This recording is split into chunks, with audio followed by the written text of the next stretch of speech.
Oh, is that 15 seconds? Wow, that's really quick.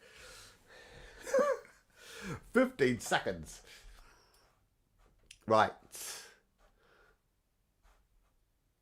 Let me just put something somewhere that I can see. Here we go.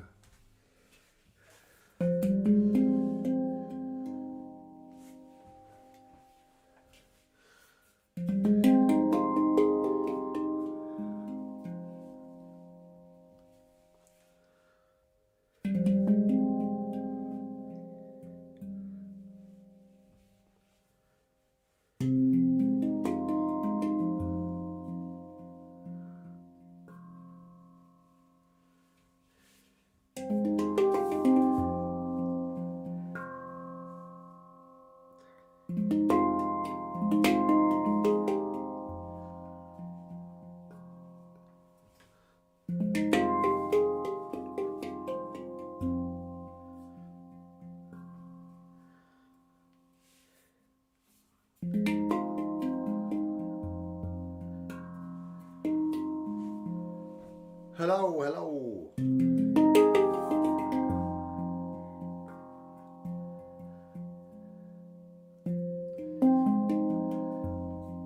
I'm looking at all different things, aren't I? Apart from the instrument.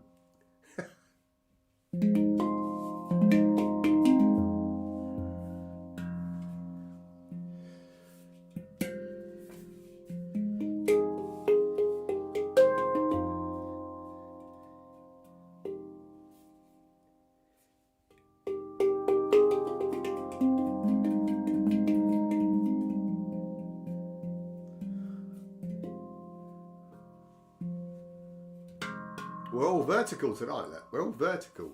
Right across the board. What am I talking about? Well, lots of more people tuned in because I streamed in vertical last week. So here I am. Facebook, YouTube and Twitch in vertical.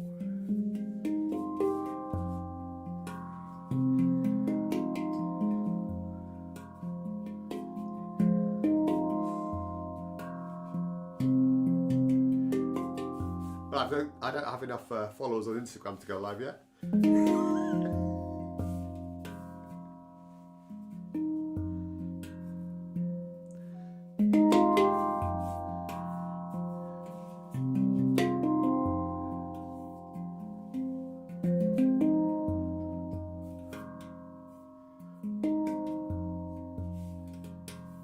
If you're here, just make me feel a little bit more happy that you can hear me, because I have no idea because I've got no headphones on. And what is the point of doing this without being able to hear me?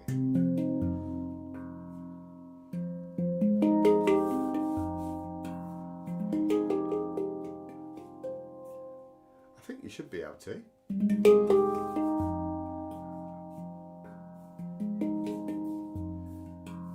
Good stuff.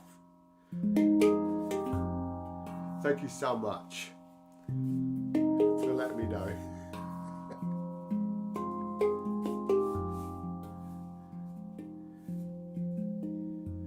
I appreciate you all being here. I love the way that I pretend that there's loads of people here. But you're here. That's all that counts, right?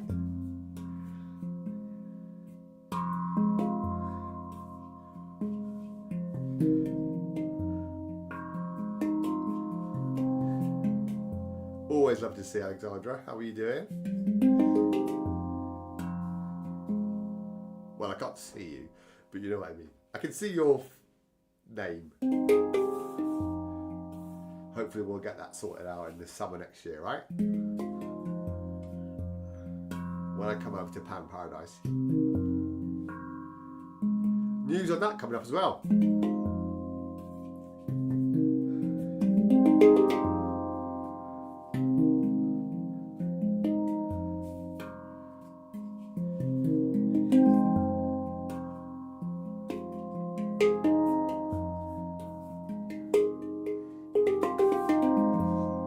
How's the sound, by the way? I know I just asked you if you could hear me.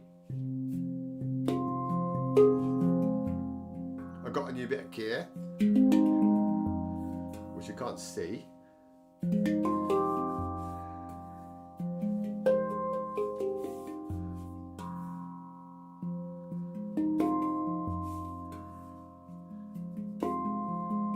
Oh, very sorry to hear that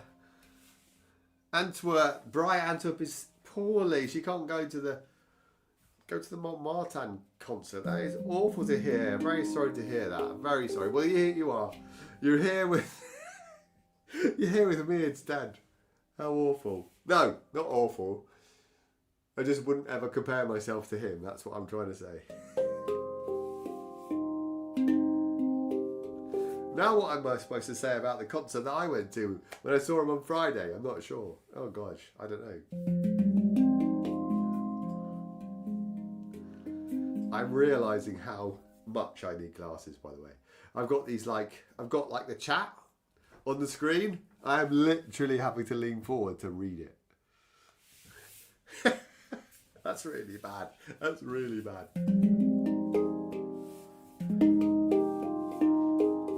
Well, thank you for turning up anyway, you lot. Wow, there's 10 people here. That is incredible. For somebody that hasn't told anybody that I'm doing this, I appreciate you. Thank you so much for being here. What can I say? Wow. Would you like to hear my news or would you like me to play? Whoever is in the chat, let me know. I can play or I can talk. I'll come a little bit closer. I'll put the handpan down and I can tell you the things I want to tell you. But I'm happy to play because I love to play. So up to you, really.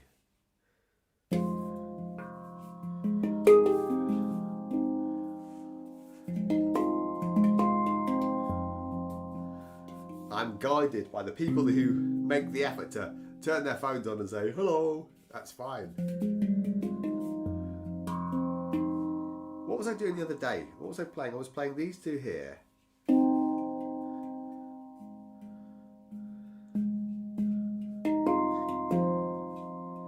Sounds like the end of a song, doesn't it?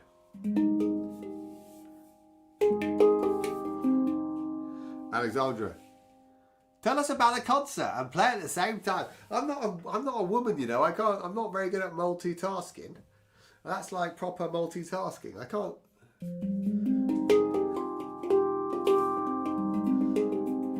That's respect to women, by the way, not disrespect. I am jealous of women that can multitask. I am rubbish at it. So that's what I mean by that statement. I'm a big fan of women, as most people who watch my channel know. Most of the people I interview are women. Most of my favourite handpan players are women. However, I interviewed somebody today for Handpan Voices. Was actually a man. My God. Woohoo. Chippy's here. Well, we can all relax. Chippy's here. Thank God. Lovely to see you, Chippy. Thank you for being here. Well, I'll tell you what time is it? It is only 8 minutes past. Let's do a couple more minutes of playing and chatting like stuff like this. Looks like Facebook. I won't be able to pick up my Facebook messages. That's a shame. Who? No, not Cabe. Not Cabe. I don't mind saying it wasn't Cabe. Flipping heck, Cabe. I mean, yeah, that's not, no. I'm not going to say anything negative about Cabe. I love Cabe. He's one of my favourite players. My two favourite players in the world. And he says yes.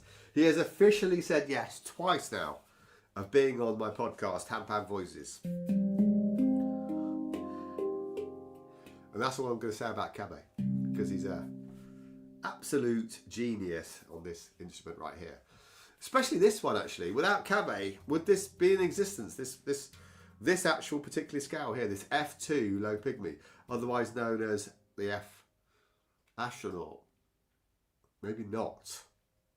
Maybe not. Now, I spoke to a very reputable American teacher and performer today,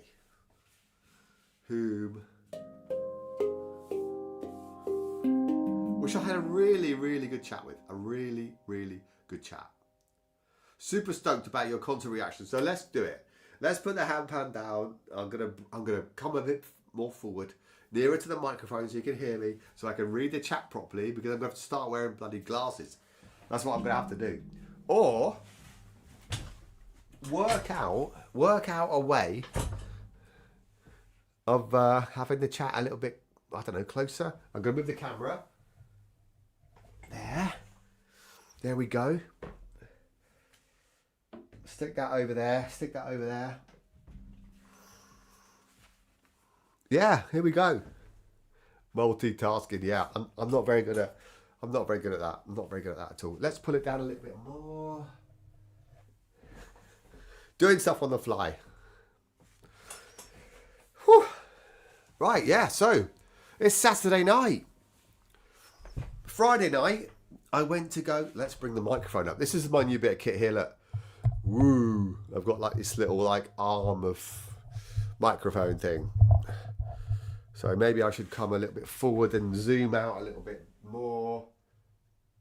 How do I do that? No, not that. That. Maybe that. Something like that. Okay. Yeah, so. Yeah. Friday night, I went into central London and went to see... I don't like this angle of me, by the way. It's okay. I just have to hold my stomach in. Friday night, I went into central London, met up with a few of my friends in... my Handpan friends, in Mark and Addy, who I've met previously. And we went to see Chantress Seba and Malte Marten in concert. Now, it was the Chantress Seba tour. For those that don't know who Chantress Seba is, wow. Now, she is from, I think, this is not a fact. Now, I'm going to be clear. If I don't know what I'm talking about, I'm going to be honest. I believe Chantress Seba might be from a place called York or Birmingham in the UK. Now, if you are from Birmingham, let's keep it as Birmingham, because the Birmingham accent is a very clear and obvious accent. Think if you're from a different country, think of the Peaky Blinders. If you know the show on the BBC called the Peaky Blinders, they're from Birmingham. That's the accent. Anyway, Chantress Seba. Amy Naylor's here. I don't know if you've heard of Amy, but she's an up and coming YouTube teacher, I think. Yeah, keep an eye out for her. Yeah, anyway, she is Chantress Seba has got this like really broad Brummy accent, and her partner, I don't know if they're together as a couple, they've both got this like really broad accent. They played at the Troxy in central London.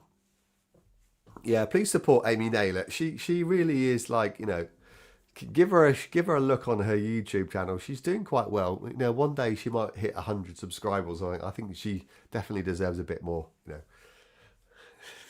Love and support. Oh dear. Anyway, yeah.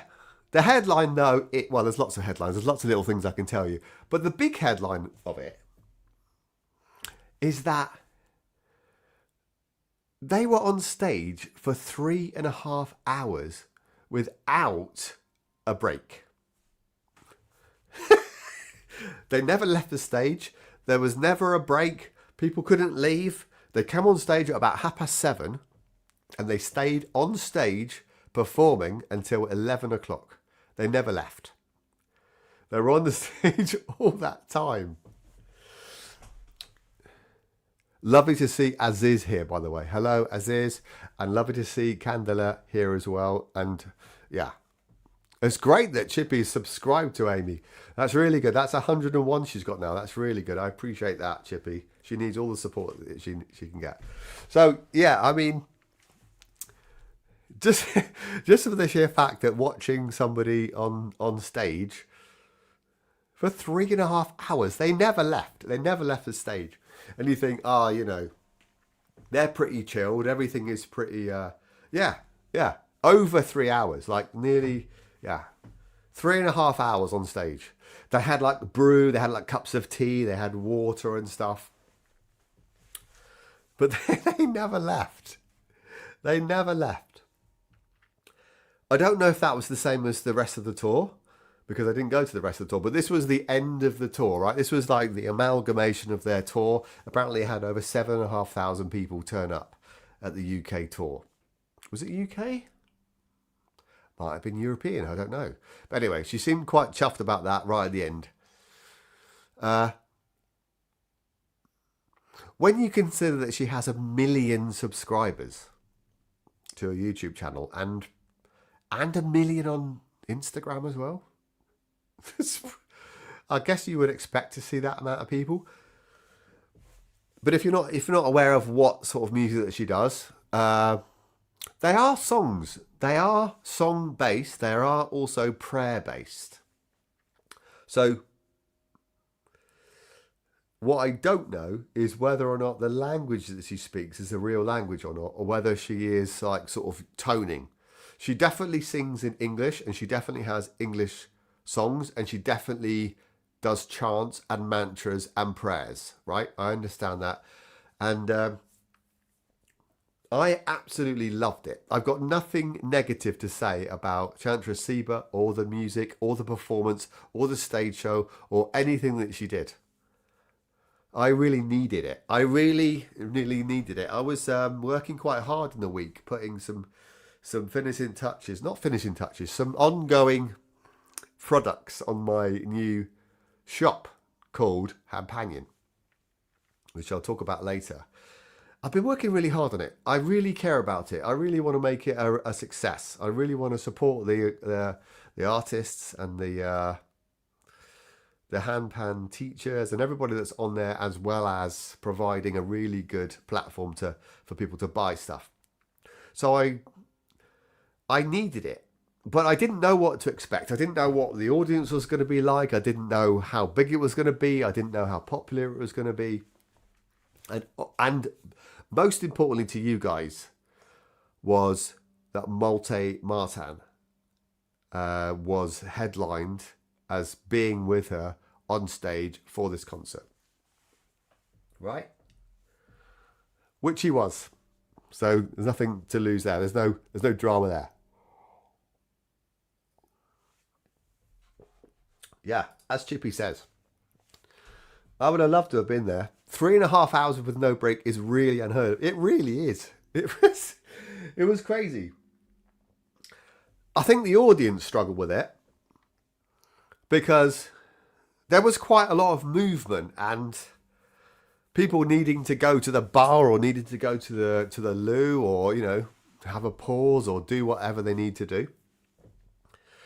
And so the actual audience struggled with them being on stage for 3.5 hours for sure, because there was like, when they finished a song, which would obviously go on for quite a long time, there was quite a lot of movement. I remember at one stage, we were sitting there up in the sort of second tier, and there was just like loads of movement behind us, and we actually thought there was some like issue, as if someone, it was like a, I don't know, like there was a problem with a seat, or there was something was going on.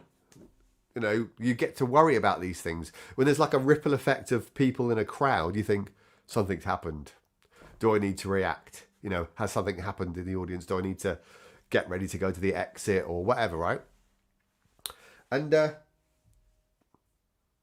but it wasn't. It wasn't that. It was just people waiting for a break in the song or the performance to go to the bar or whatever. So yeah, 3.5 hours. Alexandra wants to know, was I in the front row again? Well, yeah, that's a story to talk about. No, I wasn't. I'm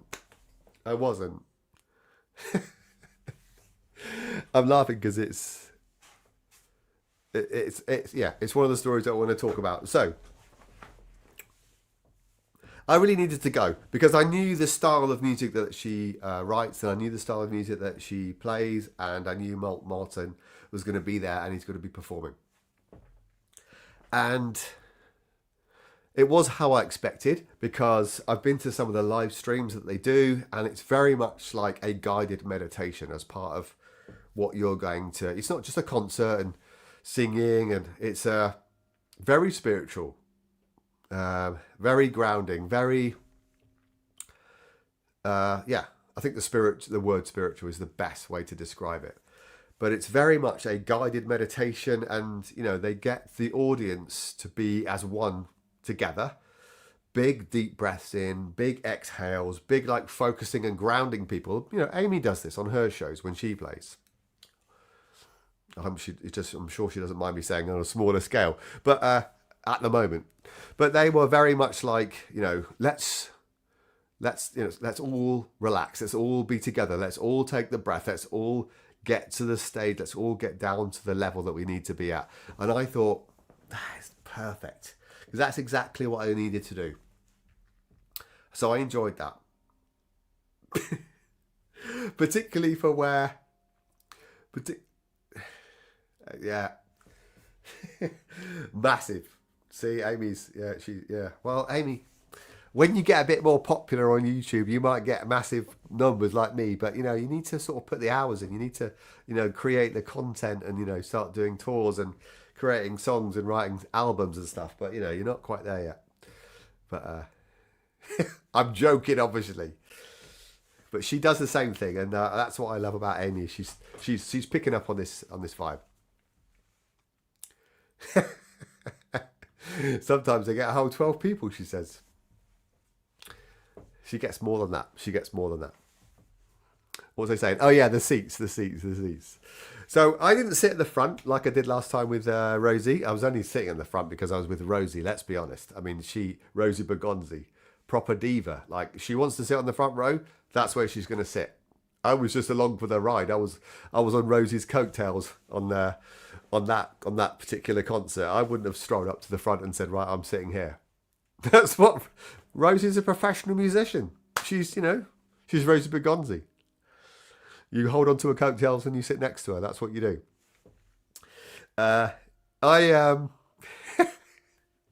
My friend Addy bought tickets to see Manu Delago for us to see a few months before in central London.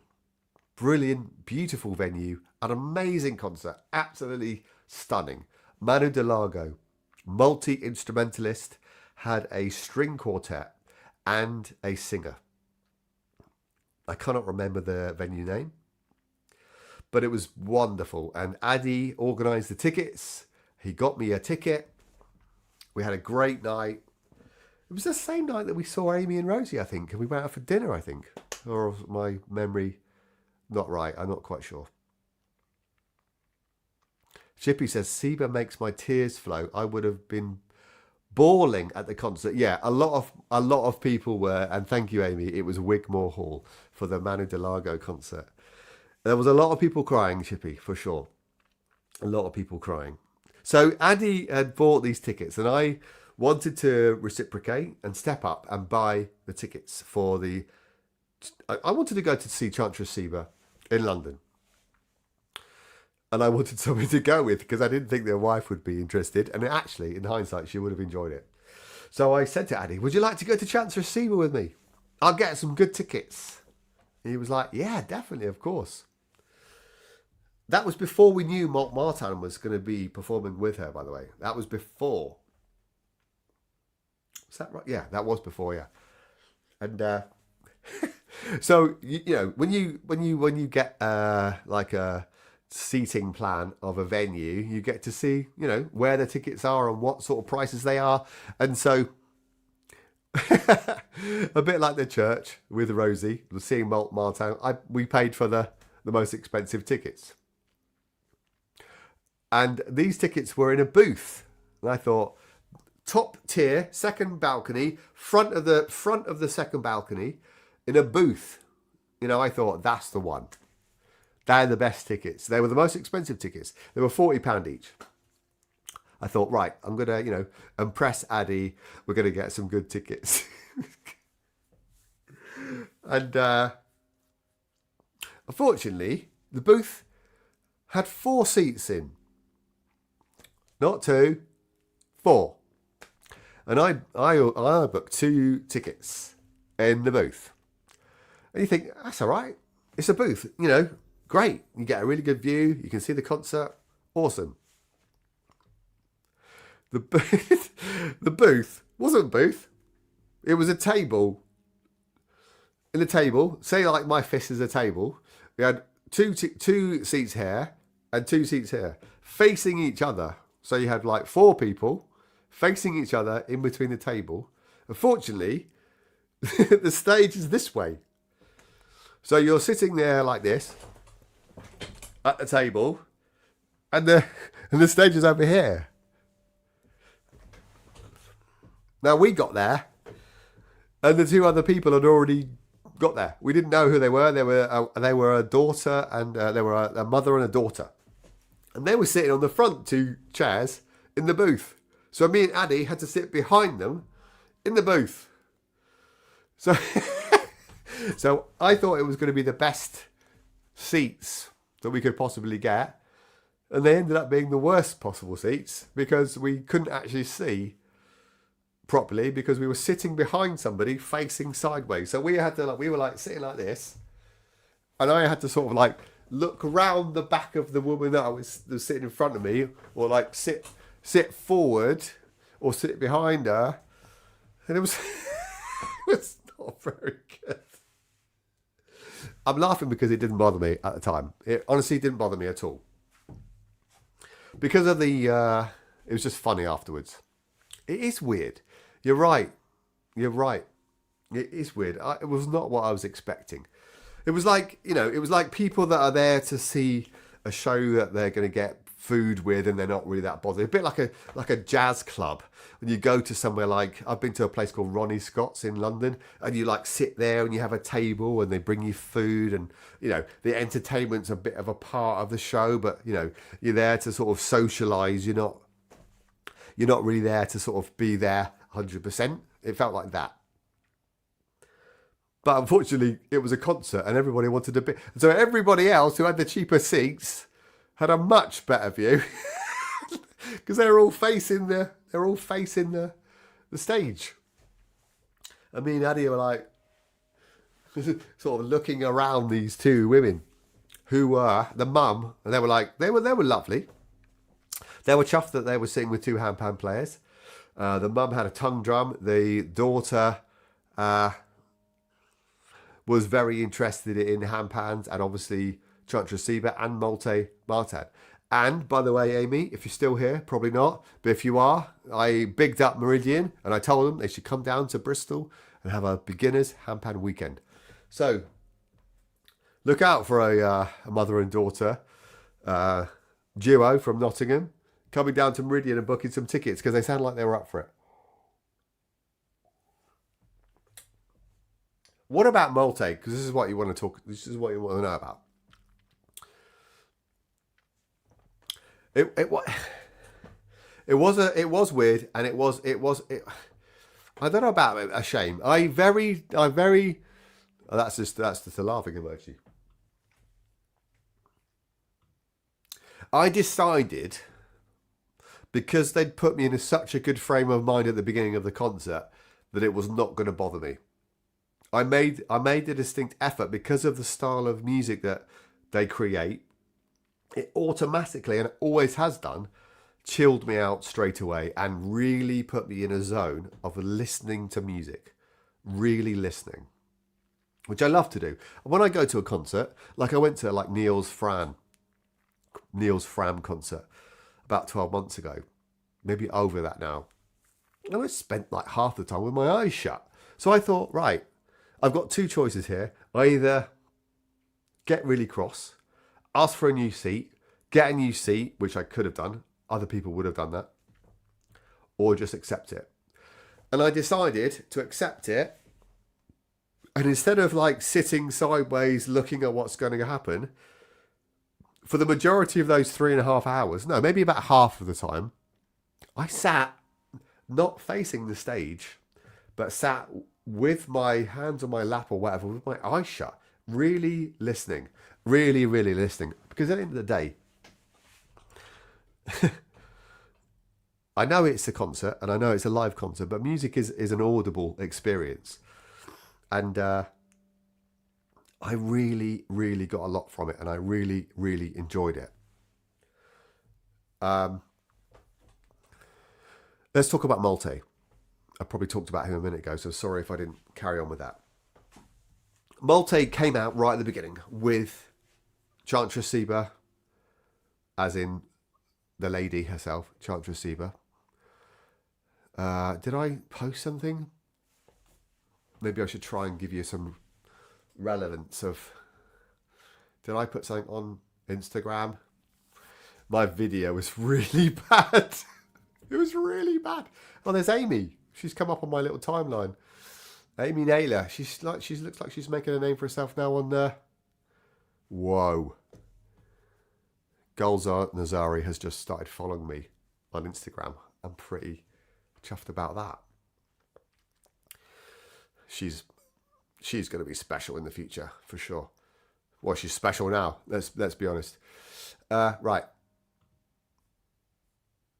That's thrown me a little bit. Gulzar Nazari's just started following me on Instagram. Wow, that's crazy. Right, did I not? I just did a story. That's not very good, is it? So no, I don't really have a... I don't really go to that many concerts. I just like to talk about ones that are relevant to Handpan. I don't go to loads. I'd like to go to a lot more, to be honest. I'm a bit distracted by Gulzar following me on Instagram. Anyway, I'm a bit of a fanboy of hers as well. Malte, yeah. So Malte came out at the beginning with, let's call him a band. We had a percussionist, we had Chantress Seba, and we had... I wish I knew what their names are. This is exactly what I did when I talked about the Malte concert. I knew nobody's name. It feels really embarrassing. Anyway, there's two people in the Chantress Seba band, right? There's a gentleman who plays the Rav, plays the guitar, and does a lot of the chanting and does a lot of the speaking, and she does a lot of the singing. Malte came out at the beginning, and he sat there for a good 15 minutes, not moving, listening and getting into the mindset and getting into the headspace. Was this the best concert you've been to? No, I've been to an Amy Naylor concert. They're much better. No, that's not a joke. They are. They really are. This was a great concert. I'm just talking through it. And if you got a chance to see Amy next summer, go see her. So Malte was at the beginning. He came out, he sat there, he meditated, and then he played 3 songs. He received a lot of love from the London audience. At the beginning when he was introduced, and at the end when he left. But he only did 3 songs. And then he left the stage. And then he continued. Apparently, I think he's on a tour. So, Bright, Antwerp. Which I think... Do I actually know what your real name is, by the way? Is that Esther, Bright Antwerp, or are you somebody else? Bright Antwerp is a really cool YouTube name, but I'd rather prefer to know what your real name is. That would be good if I knew that. But Malte was there for 3 songs. And then they said, it's been lovely to share the stage with Malte. He's a true master. And he is. And the crowd went absolutely mental when he was leaving, which was so lovely. It's Brecht. Lovely to... Yeah, you have told me that before. I've got such a terrible memory. My apologies to you. And I'm very sorry if I'm talking too quickly. And I appreciate you being here. I really do. But Malte, yeah, he did 3 songs.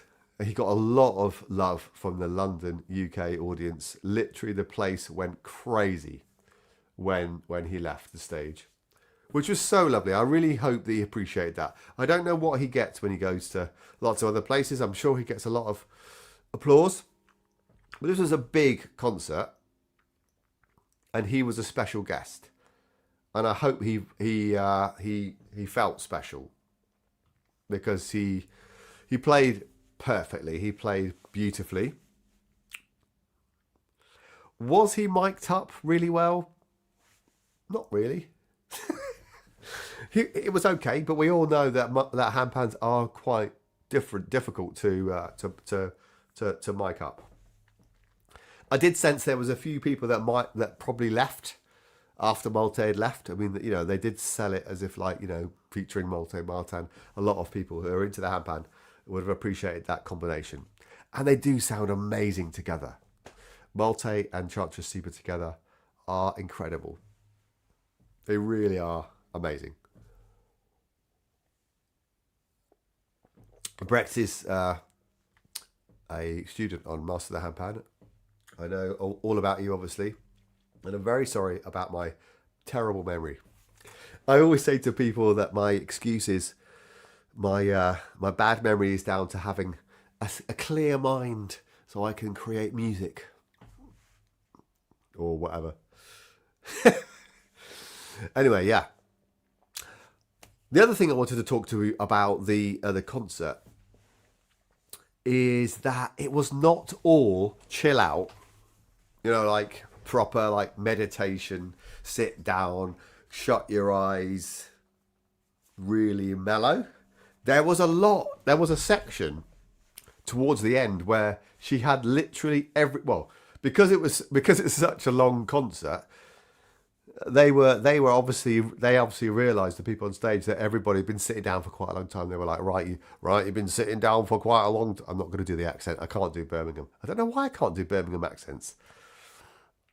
Anyway, so they appreciated that the audience had been sitting down for a long time, and so they said, if you would like to stand up and move around, and they sort of encouraged people to move about, and then tribal drums literally coming out of the speakers, and then a percussionist, proper djembe, proper proper tribal uplifting sort of rhythmic music to make everybody start dancing, and the whole place was dancing. It was great. It was basically like, you know, this is your chance to sort of move around, get your body moving, express yourself. And then they obviously did this more upbeat tunes as well in their set, which was really lovely. It was really good. I'm a little bit self-conscious about moving and stuff. I used to be properly into dancing and stuff, but the older I get, I kind of like nod my head and dance around a bit. I don't know why. There's no excuse for it. Don't know what happened. Something happened, obviously. Not sure. I can't put my finger on it. But that was really good. So I want people to know that it wasn't just all like chill out, sit down, close your eyes, listen to sort of, you know, chants. It was like proper lovely, uplifting, upbeat, really sort of uplifting, joyful sort of music as well. When I say spiritual, I don't necessarily mean religious, by the way. Very two different words. I'm kind of... Am I neither? I don't necessarily consider myself religious, but if I'm not spiritual, then why am I playing at wellness events, and why am I encouraging and being involved in that space? I am in that space. I'm playing tomorrow at a wellness event in a place called Huntingdon in Cambridgeshire. So I do feel spiritual, and sometimes I am moved by spirituality, and there's nothing wrong with that. Have I always been like that? No, definitely not. Definitely not.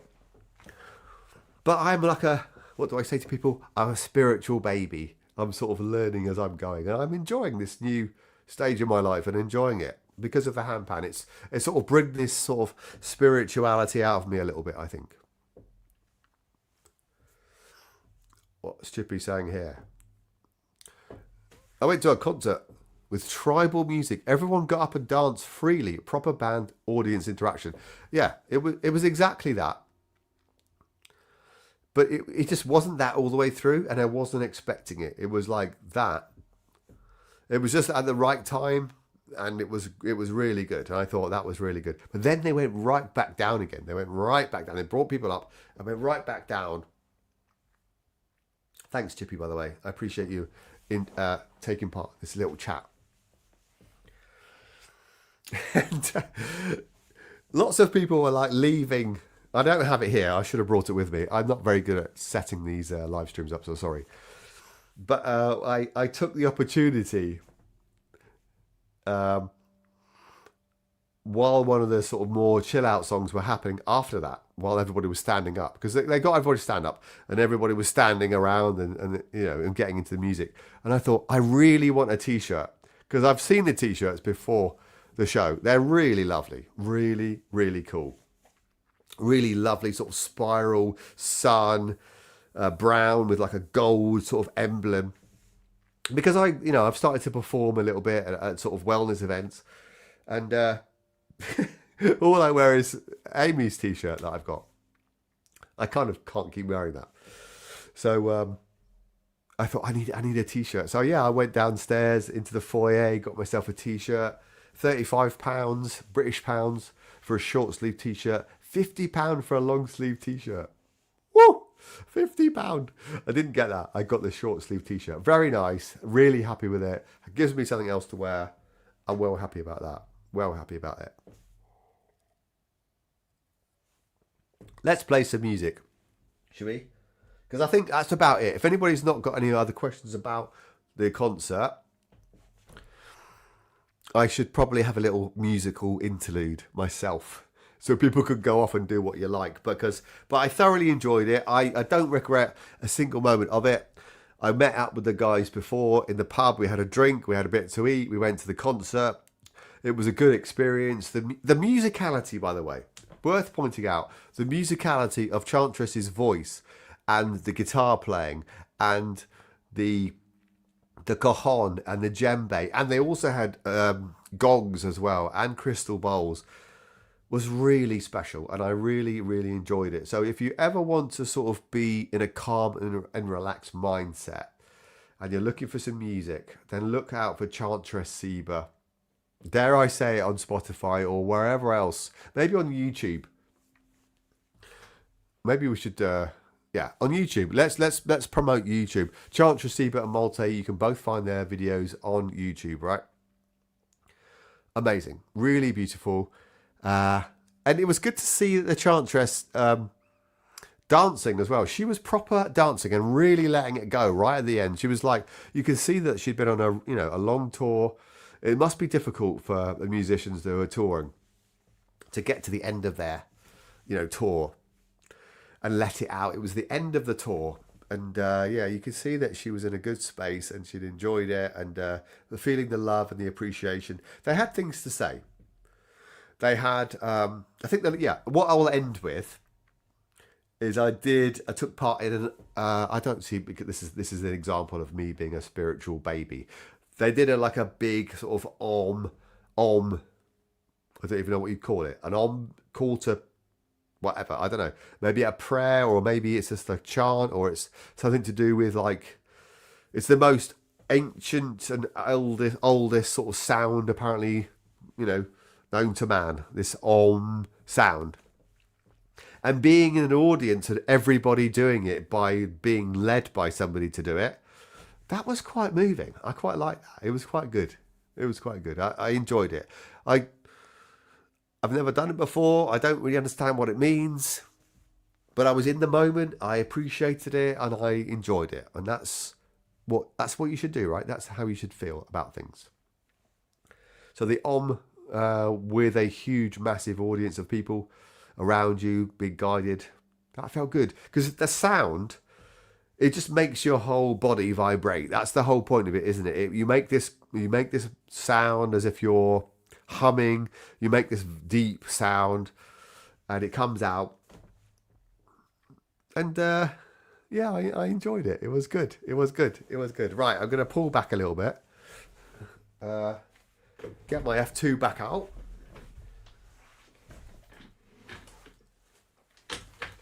Oh look, I've messed up my rug there. What's this down here? Well, look, it's an Amy Naylor CD. What's the big deal about that? Well, it's signed. Woo! We'll come back to that. We'll talk about that in a little while. Whew. What did Malte play?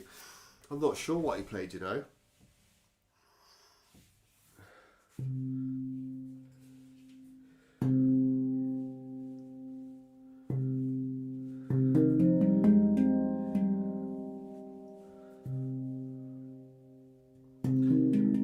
Thank you for listening to me waffle on for a bit there.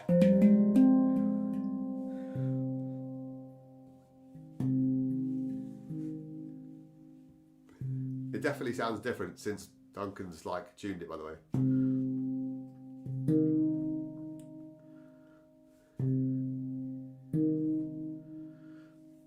I wish I knew what the technical phrase was, but there's yeah.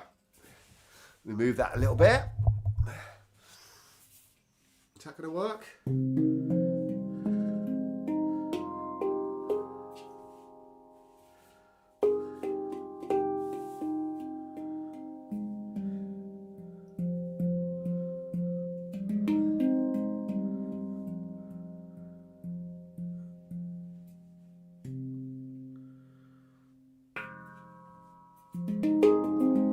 Here I am playing a Chantress Seba concert. No, I'm not.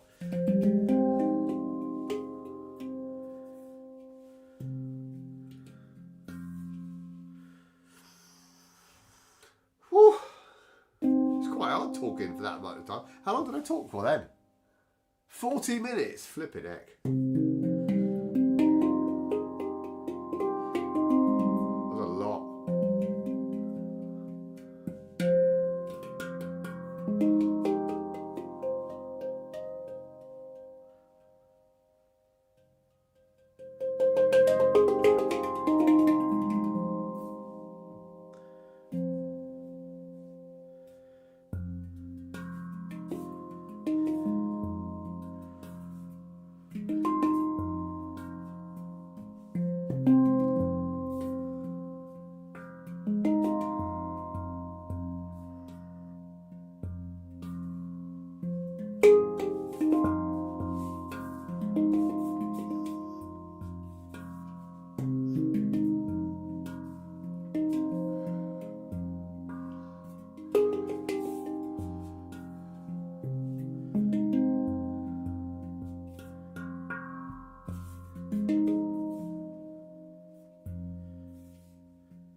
What am I going to do about the text? I'm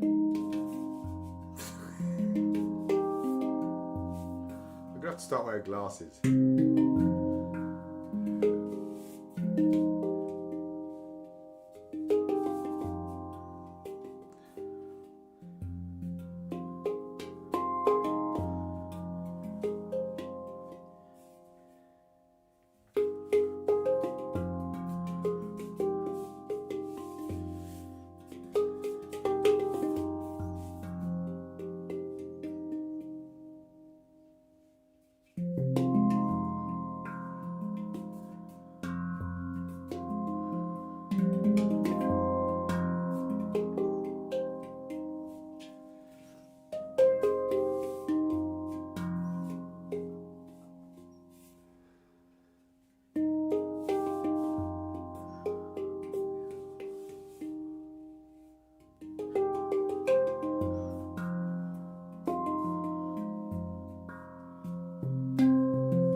2, no pick me. Love it. There we go. That was officially a musical interval. Yay. What else can I tell you? Wow. Okay.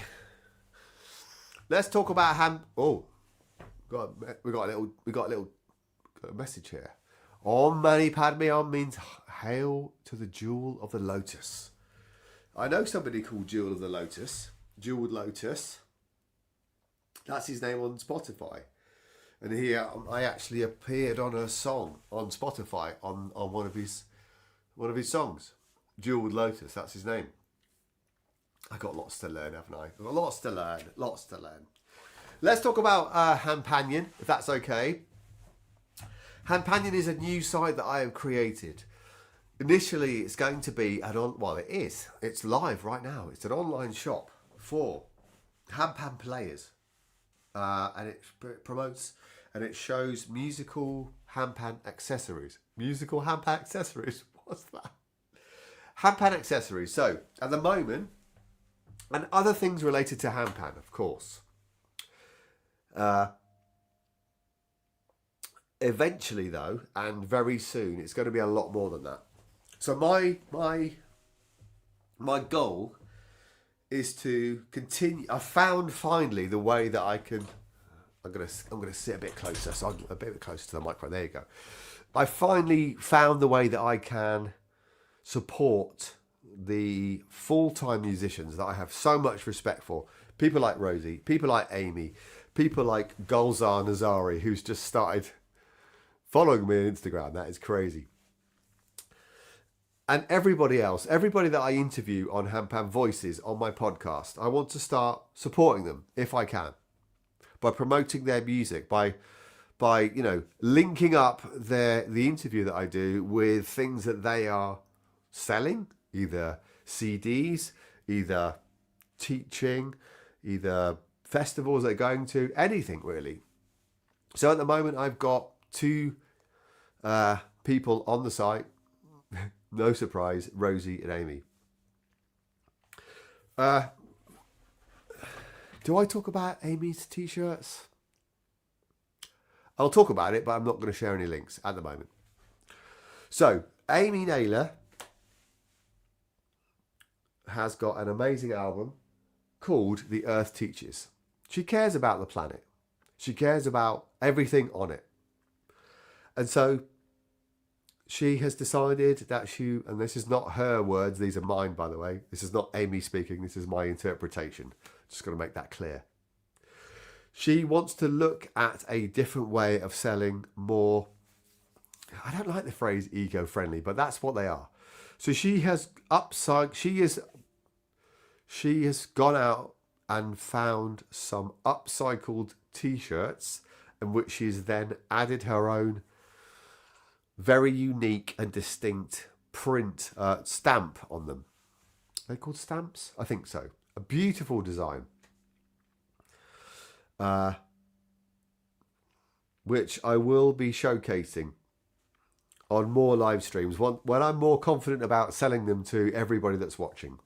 I'm being a little bit sort of tongue-in-cheek about it, because at the moment they are not available for people that are outside of the UK. I would love a Lotus car. I've got a story about Lotus in a minute. Lotus cars, because that is one of the things that I'm going to be selling. Something to do with Lotus cars from Norwich. Bizarrely, Phil on the catwalk. No, you don't want to see me modelling these t-shirts. But they will be available very soon, as soon as I actually have the time of getting them on my Etsy channel, my Etsy Handpanion channel, which then allows everybody in Europe to buy one of these very special and very unique Amy Naylor upcycled t-shirts. There's only 9 of them that I've got. They are all completely different. They're all unique. There's only one of them in existence. So Amy has gone out, picked the t-shirt, created the design, and given them to me to sell. So you can't go on, there's not like 50 or 60 or 100, there's one. So the one of that certain style, of that size, that's all that's available. At the moment, they're only available for people in the UK on the Handpanion website. Go and have a look. They're on there right now. Once I get them onto Etsy, which hopefully I will do tomorrow. I'm saying I could have done that tonight instead of going online, but instead I'm here talking to you instead. Because I needed a break from the t-shirts. There's a lot of work getting them on the site.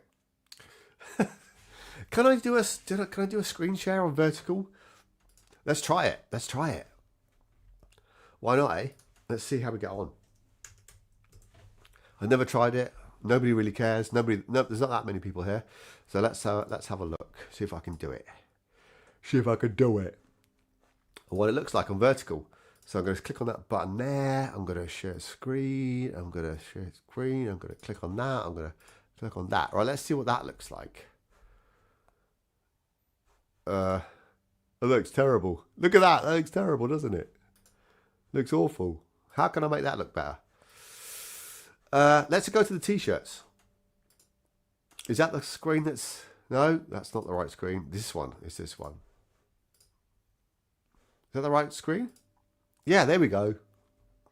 So if you zoom in a little bit, you'll be able to see the t-shirts. Well, I know you can't zoom in, but I'm little. Now the screen's big. I wish you could zoom. Can I do that? That's doing nothing. No. So there we go. What else can I show you? So yeah, these are the t-shirts. These are unique. These are what I'm talking about. It doesn't keep up with me, does it? Doesn't click. Oh no, because I keep clicking on the wrong thing. Right, let's click on that. Let's click on that. There we go. So that's what I'm talking about. Hey, Nathaniel's here. Thank you for joining me, my friend. Thank you for joining me. I'm just talking about some new products that are on Handpanion. At the moment, it's only available to people in the UK, but they will be available to people in Europe very soon. So these are unique. These are exclusive. These photographs were taken in my garden, and these are pictures of t-shirts that I've created by Amy Naylor. There's 9 in the world at the moment. Oh, this lovely, beautiful design. I don't know if you're allowed to, you can zoom in or not. It's not a very good way of showing you these things. Maybe I'll share an image instead. Let me try that. That looks pretty rubbish, doesn't it? Let me try something better than that. Let me just try and do a close-up, if I can. Let me just find something that's... Oh dear, no, it's not that. It's not that. It's not that, Phil. It's not that. Here we go. Right, is it that one? That's nice. That's a nice idea. Let's try and do that. Can I drop it in there?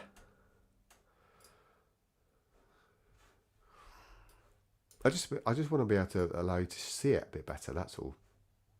Image file.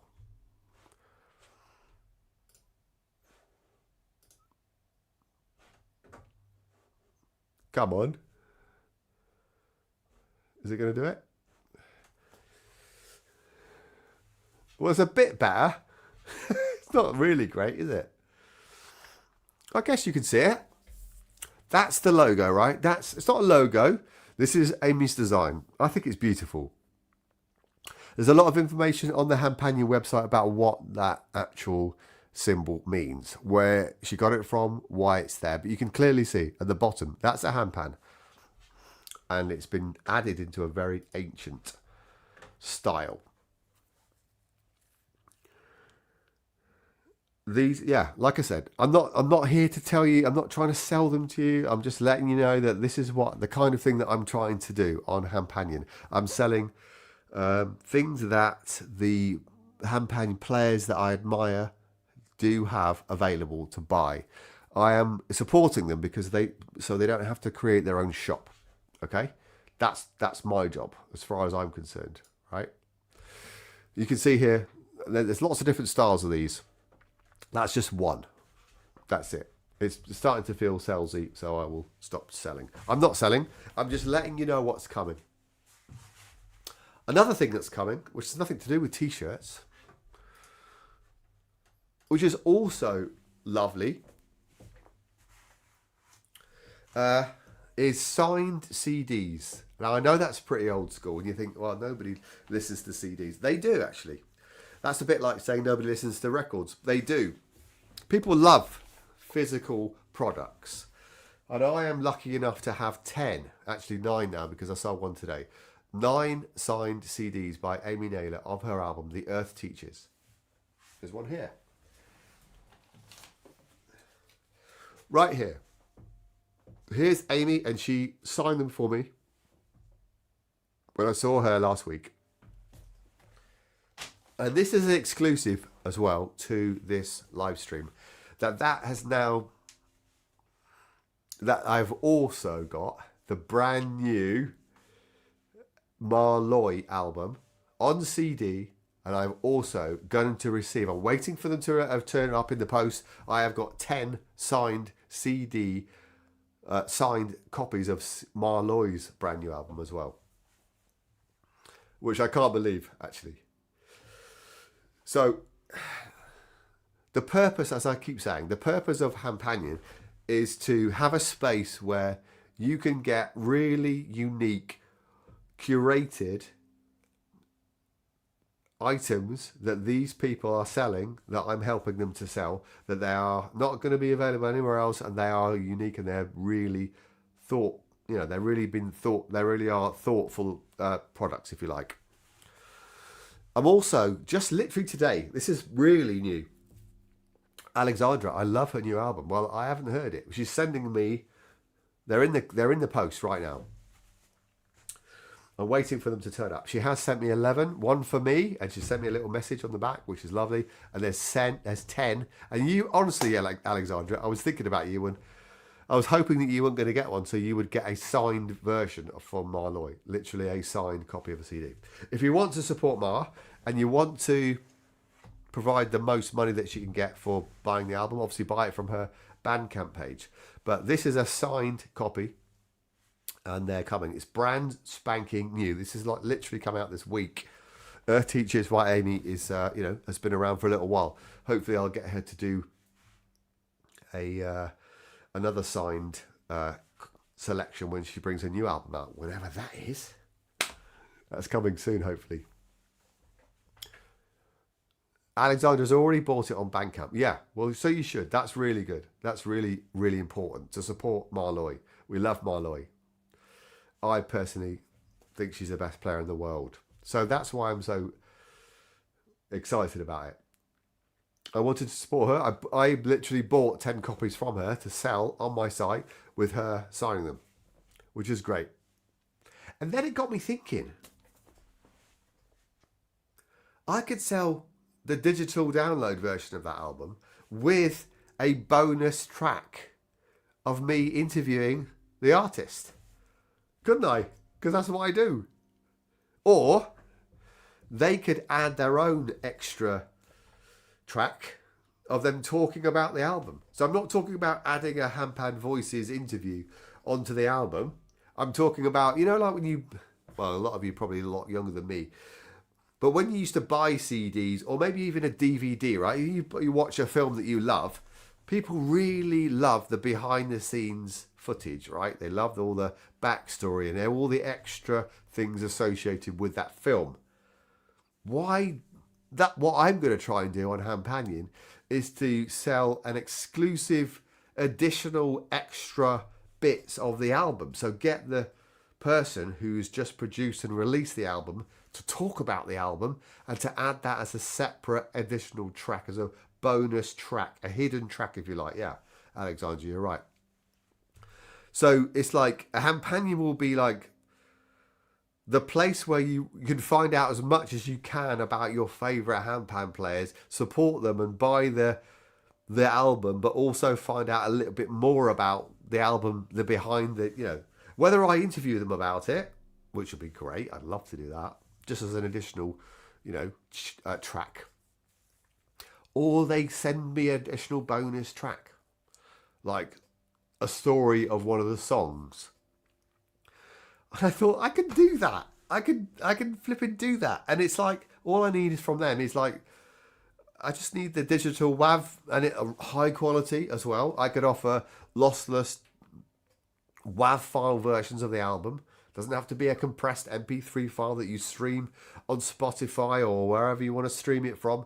This is going to be high quality, high WAV version of the album that you download. You can put it on your phone. These are just ideas.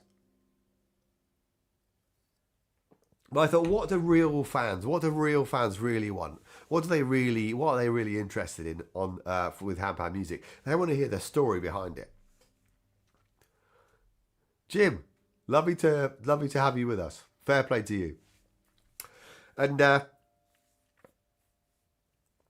yeah, so that's what I'm going to do. I'm going to start pitching that to people, and they might not want to do it. I'm sort of breaking this today on the live stream. People might want to do it. I'm hoping they will. It sounds like what people are saying here, they think it's a good idea. So thank you, Nathaniel. Thank you, Alexandra. I think it's a good idea.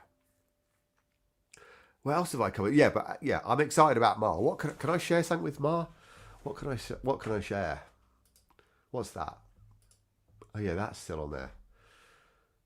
I'd love to share with you the signing because it's cute. It's cute. It's lovely. Which I'm gonna obviously edit. I don't want to give away any information on here though. Flipping heck, like people that don't want to. How can I show it without showing anything else? This here. How can I share that? How can I share that? Where's the pause button? Is there a pause button? That's just so lovely. There. Right, okay. Here we go. Right, let's see if I can share this. Let's see how I get on. What? What? Okay, yeah, all right. Remove that. Add to that. There we go. Right, here we go. This is a preview. World exclusive. Here we go. Here's Ma. There she is. Look, there she is. And there she's signing. She's signing her albums. I asked her to do it. She's doing it. All my love, Marloy. Isn't she great?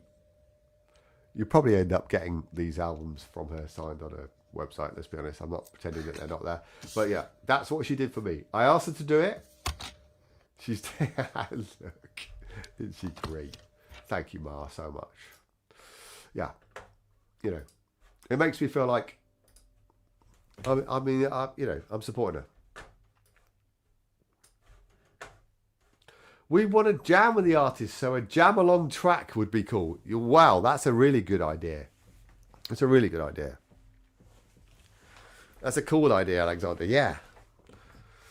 There is a Malte Marten track. Have you seen that? There is all the best people, Nathaniel, are left-handed. You must know that. Yeah, I'm left-handed.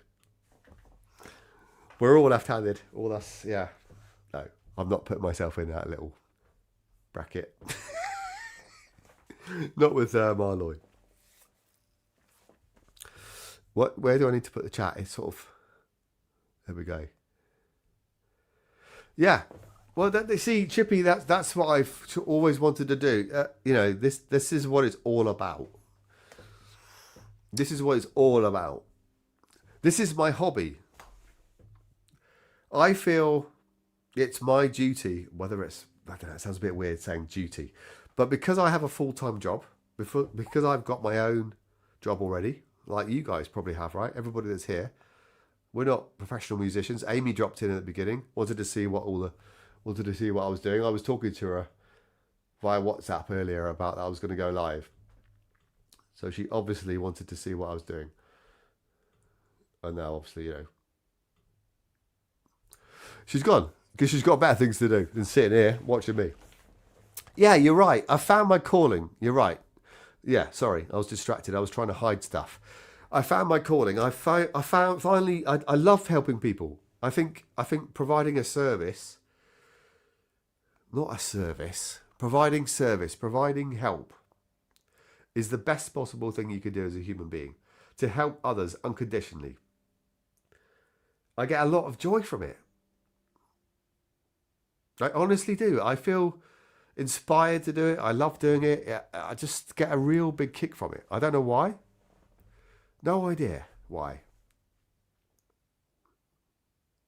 Like, for example, this is a seasonal story. Last year, just before Christmas, do I tell this story? Yeah, because it made me feel good. Last year, before Christmas, I went to a charity shop to buy a Secret Santa present, a gift, because that's what we do in our family. We do Secret Santa, so we only have to worry about one gift. You don't need to worry about buying for anybody else. You go and you say, charity store only, one gift. We have a laugh. We have we see the fun, and then we focus on what is important, and that is being together as a family, enjoying the food, enjoying the music, enjoying the drinking. Not going to pretend I don't drink. It's obvious I do drink, and enjoy each other's company. And anyway, I was at the counter buying my charity shop Secret Santa, and there was a lady just in front of me, and she had like a few things, and she went to the counter, and the lady at the counter said, "Oh, that's £10.64 or whatever it was."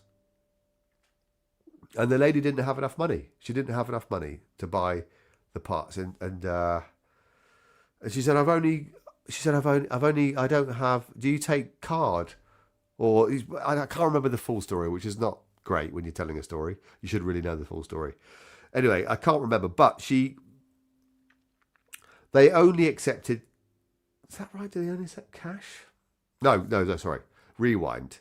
The lady who was buying the gifts only had a certain amount of cash on her, but the gifts that she was buying was more than the money that she had, and she didn't realise it. And she didn't realise that what they were going to. Anyway, she didn't have the money to buy the gifts, and it was hardly anything. It was, honestly, to me, it was hardly anything.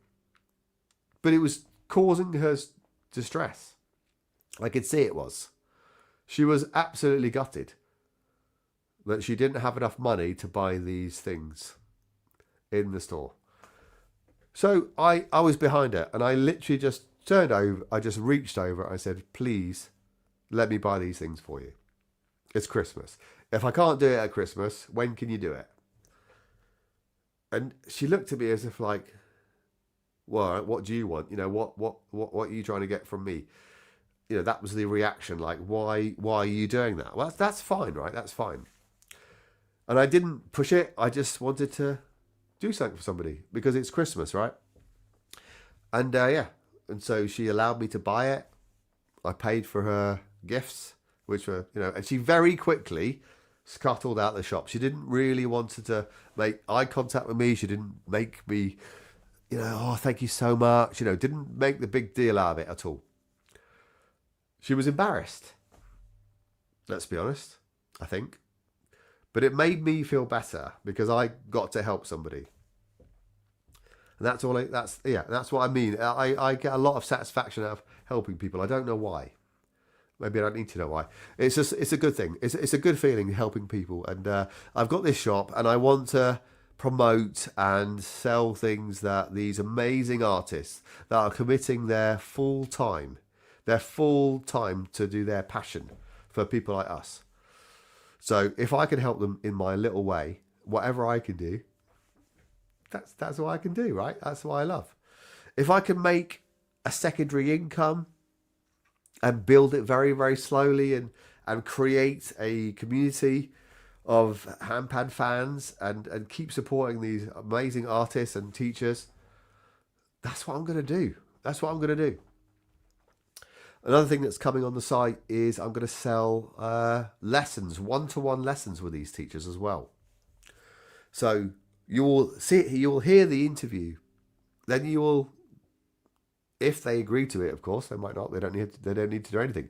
I'm not asking them for any money. I'm just offering them another platform to sell their teaching. I could say, watch the interview, and if you'd like to be taught by this teacher, head over to Handpanion and buy a lesson. You buy the lesson, the teacher gets the money, I get a markup, and then after that, they get the full student relationship. It's taken away from me.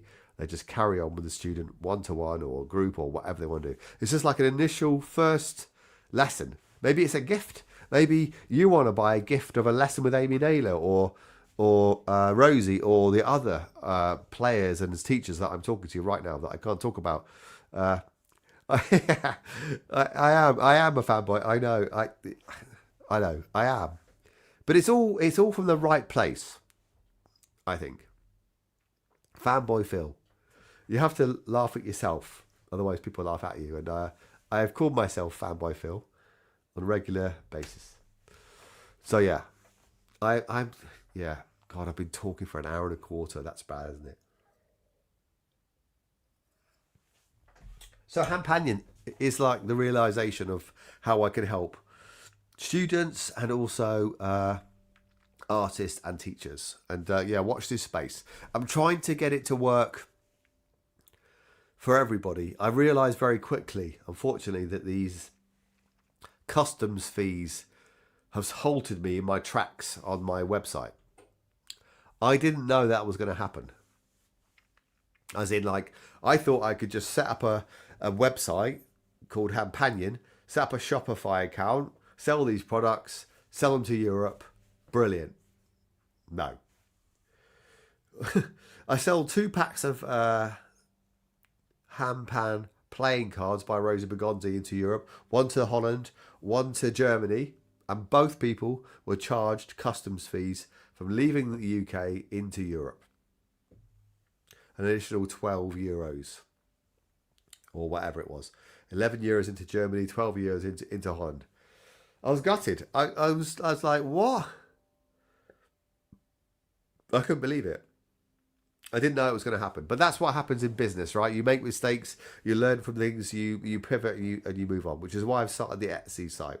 So yeah, in a roundabout way, all the stuff that I'm talking about, the physical products, the CDs, the T-shirts, the cards, will all be available via Etsy on the Handpanion Etsy site, which I will start to link up and share and stuff like that. So if you're watching, and I know the people who are still here are from different countries, apart from Chippy, I do not want you to pay commission, customs fees and stuff when you don't need to.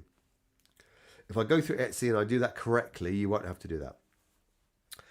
So, what we're talking about? Oh yeah, so that's the reason why I'm doing this sort of the downloads, the album download, the digital album downloads with the bonus tracks and the one-to-one lessons. It doesn't matter where you live. It doesn't matter if you're in the EU. It doesn't matter. There are digital products, so they don't have a physical form. So if I can find things that I can, sell to people to support the artists, to support what they're doing, without worrying about sending it in the post and paying customs fees and all that sort of stuff. You get something that's unique. You get something that's special. You're supporting the artist. They're getting a lot more money than they would normally do from a larger company. I'm supporting the artist. All good. No hidden agenda here. Honestly. Nothing. It makes me, that's what I do. That's what I do. That is about all I wanted to talk about. Unless anybody else has got any questions for me. I've probably bored you all to death now. I've still got 5 of you here, so thank you for still being here. Oh yeah, is Chippy still here? Because I have a question. I have a story about the Lotus, don't I? If you can let me know if you're still here. If you're not, then don't worry. It's a cool product. It's a physical product, but it's a cool product that's coming. I've got still here. Fantastic. So this is another lovely story. So I live with my elderly wife's parents, right? I'm in my studio in the bottom of the garden in a house with elderly parents. So I've made that commitment to do that. And there's a lady that I met at a handpan festival in the UK called Hangout UK, who did exactly the same as that. Her elderly father, I don't know whether she moved in with him or he moved in with her. That's what you do, right? For your parents or whatever. If you can. If you have the space. Anyway, this elderly gentleman of the lady that I met at Hangout UK was an engineer at Lotus Sports Cars in Norwich. One of the, I'm not going to start suggesting he was one of the senior engineers at Lotus, but he was an engineer at Lotus, which is a really well-known British sports car manufacturer. Used to be massive. Still there, still going strong. Probably owned by somebody else now. Probably some foreign company, like not that it matters, of course. Some, they probably had an investment and owned by, Chippy could probably know who they're owned by. It's like Thai, or I think that's like a Middle East company that owns Lotus. Is that right? Anyway, the brand is still there. The brand is still strong. Anyway, this guy's an engineer. And I have a product that's coming, made by a Lotus engineer and this lady who plays the handpan, who I met at Hangout UK. And it is a pendant that you wear around your neck, which is the shape of a handpan. Like this, but much smaller. And this elderly gentleman, invented this like machine to press this shape, this handpan shape, in a pendant as handpan shape. But the bonus is that it's also a shaker as well. So it has like little beads inside it. So you wear it as a pendant, and it's also a handpan. So it's called a pan shaker.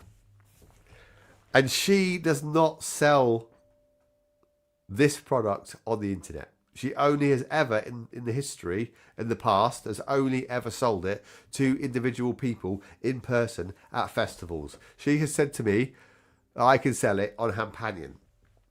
So I'm going to sell pan shakers made and designed on a machine in her house by her dad in a handpan shaped pendant that also doubles up as a little shaker. How cool is that? That's really cool. I love it. I absolutely love the story. I'm going to promote the story once I get them. They're not even been made yet. She's going to let me. I'm going to buy them off her. Not in bulk. I'm going to buy. How am I going to buy? 20 or 10 or something. I don't know. Yeah. The handpan shaped pendants are. If you go onto Etsy and you type in handpan shaped pendant, there are other handpan shaped pendants for sure. But handpan inspired jewellery, I think people will love it. Imagine like tiny little earrings for ladies who want to have like a little tiny like handpan shaped earring, or lovely different sort of like jewellery with handpans. That's what I'm talking about. People are saying to me like, handpan accessories. What do you mean? So yeah, jewellery as well is coming. Exactly, Alexandra. This is you're the people that I'm trying to get excited. That's exactly what it's all about. It's about the extra little stuff that we only like, right? This is about catering for unique individual, a little very specific group of people. And it's about me forging relationships and finding these little gifts and finding these little people that do these things. I'm asking and I'm looking for people to help me. If you know people that make products like that, who create things that it's involved with the handpan world somehow, that have a lovely story that I can promote and help support them. Braiding or jewellery, or there's that guy who makes like 3D printed handpan stands that Esther's recently bought. You know what I mean? Sounds like a basic need, yeah. Well, you get what I mean. So jewelry, CDs, t-shirts, accessories. I want to try and support individuals, you know? I mean, I have tried approaching sort of larger companies and larger brands and things like that. It's not me yet. It's not me. It's not. I'm not a wholesaler. I'm not like somebody who could buy like 20 of something really expensive. I have gone to like people who make stands and stuff, and they're like, sign poster. Yeah. Well, there you go. Well, you got one for free, Alexander. I don't know. Oh, I've got some news for you from Pan Paradise. Hello, my man. Now I am struggling to pronounce your name, so let's have a go. Let's have a go. Anne Jang. I have had a drink, so my apologies. Anjaguram. That's really bad. Maybe I shouldn't try. You have to give me a nickname. Can I call you? What can I call you? AJ? Is that really bad to say that? How do you like to be called if you're giving a nickname? But it's so lovely to see you here, my friend. Lovely, and thank you very much for being here. I appreciate you. Anya, there we go. Welcome, Anya. Thank you so much for checking this out. Nathaniel, you're saying that there's a... Oh, here we go. What's Nathaniel saying? Did you see this many... Yeah. Yeah. A handpan floating on a wooden piece. Yeah. That's coming as well. Sorry for the clap. Sorry. Yeah, I'm getting that as well, Nathaniel. I'm giving away everything I'm doing. I'm giving away everything. Yeah. So yeah, I love that product. I love it. It's a floating handpan. It's a magnetic floating handpan on a piece of wood. It's made by Drift Handpans, which is part of Isthmus Handpans in America. And guess what? They can't sell into Europe because they're in America because of the customs fees. So once again, if I can, and this is a future relationship, hopefully. It's a long burn, that one. That's a slow burn, that one. Exactly. Handpan fairy lights, handpan Christmas tree lights. They're all, think about, if you've got an idea as a product and you want to start making something and you want to make a secondary income and you think people are going to like it, let me know. I've got the shop. I've set it all up already. But yeah, the floating handpan on a piece of wood over the top, made by Drift. Drift Handpans, which is a subsidiary, if you know that word, in French and German. Like a smaller part of Isthmus. Yeah, they make the floating handpan. They also make handpan oil as well. They're the two products that I want from them. But I can't just buy loads of stuff, right? I can't just buy stuff. I I can't just buy everything. I'm not made of money, so I need to be. What I'm trying to do here is I'm trying to sort of set the. What's the phrase I keep using today? Create the foundations for the shop. Create the foundations.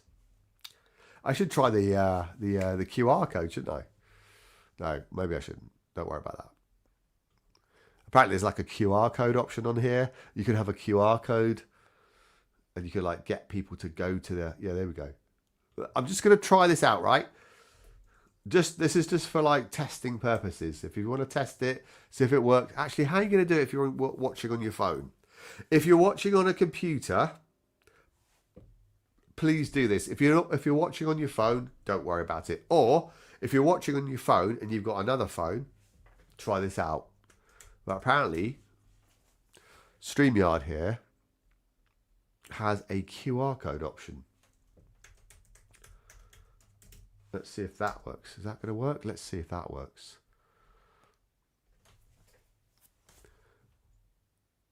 What does it say? Do you want to upload a portrait? Yeah, all right. Well, let's see. Right, there we go. Right, okay. So that is a... Look at my hair. That is a QR code for the website handpanion.com. Could I ask you to, if you can, you don't have to, tell me if it works. See, Alexandra's on it. Do you want a job, Alexandra? Do you want a job? I can't pay you. But what I am doing, somebody has helped me set up handpanion.com. And I'm sort of letting them borrow, like, you know, instruments and stuff. That's what I'm doing. That's how I pay people. Let them borrow instruments and stuff like that. See, there's loads, isn't there? There's absolutely loads. Just, if you've got any ideas, send me messages. I mean, Handpan concert tickets, Handpan festival links, all that sort of stuff. Oh, yeah, I haven't told you about Pan Paradise yet, have I? But yeah, there's a QR code on the screen. That is for the website, handpanion.com. If anybody's got a second phone, or if you're watching this on your computer or on your tablet and you've got your phone, just let me know if it works. If it works, great. This is how I'm going to sort of tell people about stuff in the future. When I've got like a new product, I'm going to like make a QR code, stick to the URL and all that. I'm kind of trying to avoid TikTok, but I kind of know that that's the place to sell stuff. But I'm too old for TikTok. Look how old I am. I'm really properly old. Look at this belly. This belly is far too old for TikTok. I'm like 50. I'm over 50. Anybody over 50 shouldn't be on TikTok as far as I'm concerned. But maybe I shouldn't think that way. It does work. Fantastic. Thank you so much for telling me, Anya. I appreciate you. Yeah, for sharing that. Have you, by the way, and while you're here, have you decided which handpans you're selling? Because this young man here is in dire straits. Now, I don't have many people here at the moment, but handpan pajamas, you've got to make them, Alexandra. If you make them, I'll sell them. Anya here needs to sell 1 or 2 of his handpans to help his family back at home. Are you selling your Aegean? Or are you only selling your B2 Hijaz? If you are, this is your opportunity to sell to the people that are in this live stream right now. This gentleman here, Anya, is based in the UK. He has to sell some handpans because he has a family emergency at home from the country he's from, and he needs to sell some pans. And so there are discounted pans available from a UK maker called Acero. This is your opportunity to let people know in my live stream. There's not many people here, but you crack on, mate. You do that if you want. I've got Nathaniel here. I've got Alexandra here. I've got a few other people here. They know people. There may be something that you have that they'll be like, oh, yeah. Acero, who Anya's pans are from, is a up-and-coming, reputable handpan maker in the UK. And he has a few handpans to sell. If you want to tweet to me about that directly, I'm not making any money out of these, by the way.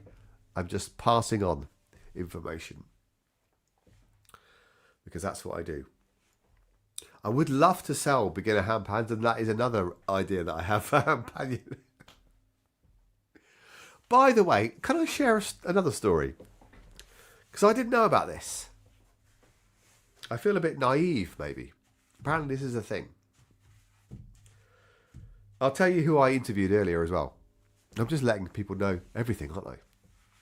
So earlier, I interviewed an American teacher and performer who's been in the world of the handpan scene for a very long time, called Ricky Hilson.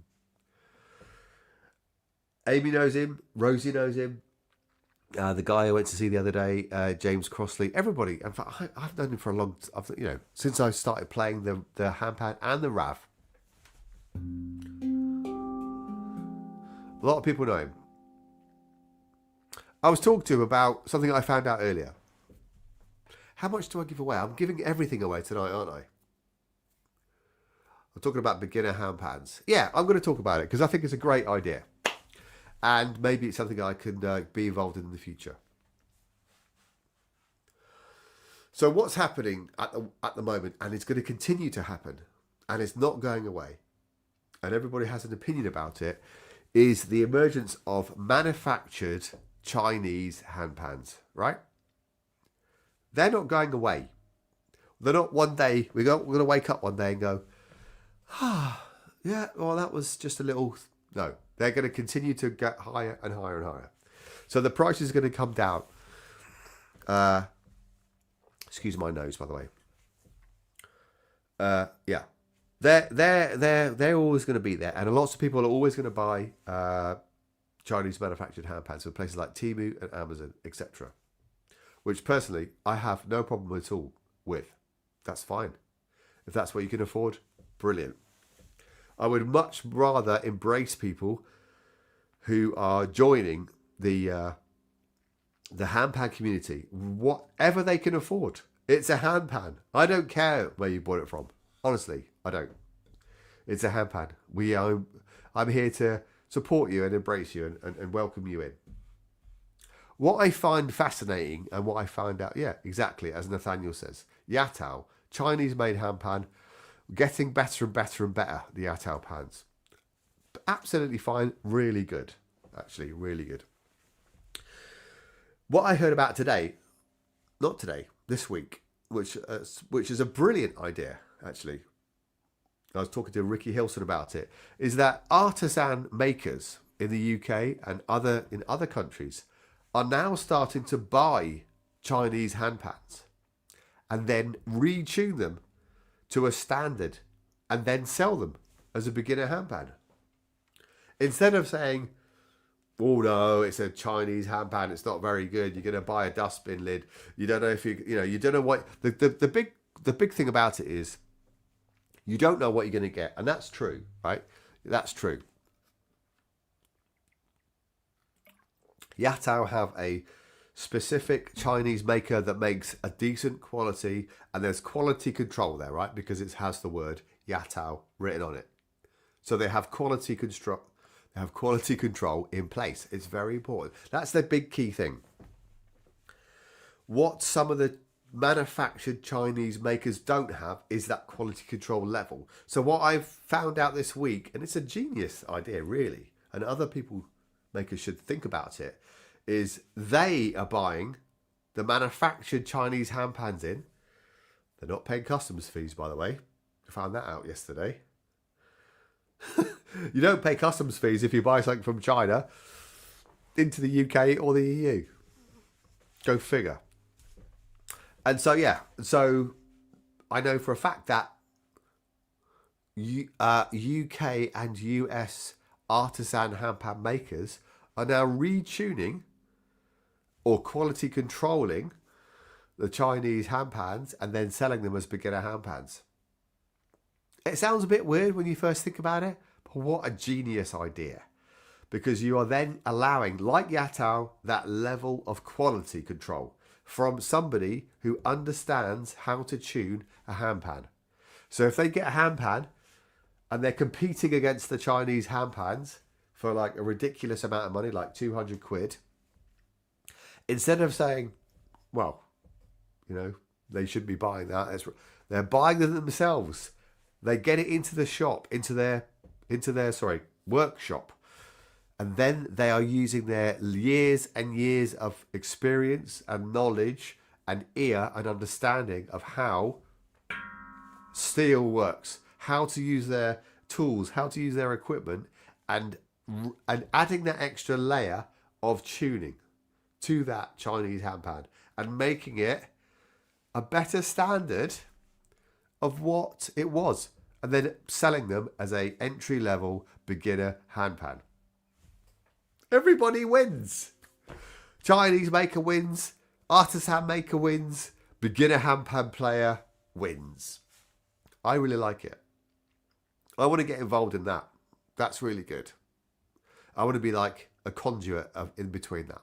What do you guys think of that? Is it weird? I know it's a bit weird, but what do you think? It's new. Tell me what you think. Or what you think. It's just that's what I think.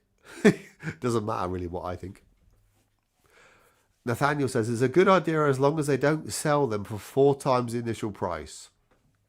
Absolutely, of course. I 100% agree. What they don't do and shouldn't do, you're absolutely right, is pretend it's one of their artisan pans. They don't sell it for the same price. They sell it as a beginner handpan. Definitely, 100%, you're absolutely right. That's what it needs to be. Should they make money off it, using their skill and experience and retuning it and adding that quality control level? Absolutely, definitely, 100%. But yeah, I know it's a bit of a contentious issue, right, Chippy? It's I think what you need to appreciate is nothing stays the same, right? In life, ever. I'm going to get rid of my QR code because it's a bit salesy, isn't it? I'm not really trying to sell anything on there. How do I get rid of it? Media assets. Hi, there we go. Boom. Yeah, I'm just running it past you. I'm just letting you know that that's what I've heard today. I didn't know it existed until 48 hours ago.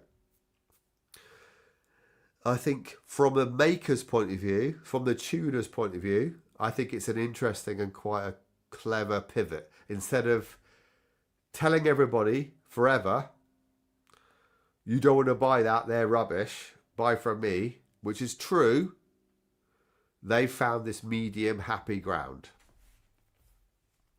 I like it. If it works and if it's, if the price point's correct. As I was speaking to Ricky Hilson today, he was suggesting to me that, he knows 2 or 3 makers in the US that are already doing that. It's a solution. People who are making their careers out of making pans have to make these pivots. They should, of course, make that pivot, but also obviously continue to make their own pans. It's a bit like, what's the point of me doing Handpanion? What's the point of having these very unique and niche and curated products? Just stream the music and buy the stuff for free, or do whatever. People want cheap to try things out, but what they don't want is to buy something off Temu or Amazon and get something that is literally not tuned and completely useless. That's where the bad press comes from. So if there's another extra level of quality control that a experienced handpan maker can offer and then sell them on as a beginner handpan, maybe they can sell them through a third-party site like Handpanion. I don't know. Let me know what you think. I think it's an interesting pivot. What's Alexandra saying? But these cheap Chinese handpans are so cheap, I'm not sure how they afford the material. And the question is, who is not being paid properly? Very good point, of course. But you can say that about any product coming from China. You can say that about the t-shirt that I'm wearing right now. You can say that about the light. That's so many products come from China. Trainers, really high-end brands are made in countries like this. What I like is the fact that more people are getting paid down the line instead of losing business. The artisan handpan makers that have been around for 15 years are still being involved in that payment structure instead of losing money to cheaper handpan manufacturers. I just think it's a moving situation, right? Things change all the time. I find it interesting. Chippy says, but will they ultimately go back out of tune quickly? Because at the end of the day, it's still a cheap quality pan. Yeah, very good point, my friend. Very good. Who knows? Who knows? But that's the whole point of the whole selling point of buying a Meridian, yes, A, it's a high quality instrument. But B, you then start the relationship of having somebody that can retune that instrument if it goes out of tune. That's what they offer. If they have quality controlled an instrument and they're putting a guarantee on it for a certain amount of time, they will retune it for you. How will they feel about retuning a Chinese handpan that they've sold for a slightly cheaper price? That's up to the maker. That's up to the manufacturer, the tuner, the artisan handpan maker. I can't speak on their behalf. I haven't spoke to one directly. I've just heard indirectly that's what they're going to do. I'd love to talk to one or two of them about it. Love to talk to them about it. Will they go out of tune quicker? I don't know what the difference is between... No, I shouldn't say that. Well, that's really bad to say. I don't know the difference between a manufactured pan and a created pan. What, is it the quality of the steel? Is it the quality of the tuning? What is the difference? Is it the tuning that's different, or is it the material that's different? Because if it's the tuning, then the Chinese manufactured handpan of the same material from the artisan is being sent to the professional tuner that understands how to manipulate and change the sound of that steel. Because at the end of the day, it's steel. And how they treat it. Maybe do they have to refire it and put it in the... I don't know. I don't know enough about it. I'm just saying that this is a brand new idea of how to combat losing business from Chinese handpans. Adding that quality control. Will they retune them? Your gut instinct is they won't, right? You're probably right. Will they say, here's the price, I'm not retuning it, take it or leave it? I don't know. But that's what you pay. That's what you're paying the extra bit for. Nathaniel says, true, but just to start off learning and getting to know you're passionate enough. Exactly, yeah. Exactly. I've got no big...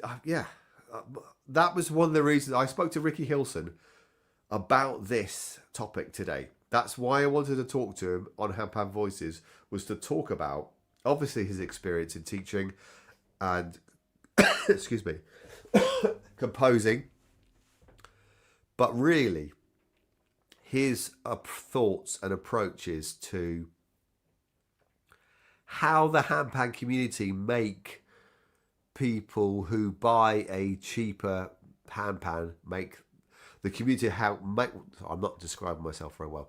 How the online community make people who buy a cheaper handpan feel about themselves. That's what we were talking about. Will I lose people's opinion? Will people agree with me? I don't want people to agree with me. I just think you need to back what you think. And my personal opinion is every handpan player should support every other handpan player, regardless of what they can afford to buy. That's it. It's a simple fact. If they buy a cheap handpan and it goes out of tune and they love the instrument, then guess what? Save up and get a better handpan for the second one, which is exactly what I did, which is exactly what loads of people did. Ricky pointed out the fact that 10, 12 years ago, a bad instrument was 10,000 times worse than a bad instrument today. So what they were getting for a certain amount of money, far more back then, you could get much better handpan now for far less. So that's what he was pointing out. It's mostly the keyboard warriors on the internet that have the issue with it, not professional handpan players or handpan teachers, because they've been there, they understand it. They understand the problems that's associated. It's not like everything in life, right? Life isn't black and white. It's not like this is right and this is wrong. There's a very lot of grey in between. So that's what we're talking about. Grey in between. See some of your comments here. Let's get rid of my banner because I've talked about everything on my banner and it's doing my head in, so I'm going to get rid of it. There we go. It's gone. We've done everything about that. Nathaniel, not everybody can afford to spend $3,000 for their initial instrument. Exactly. exactly right.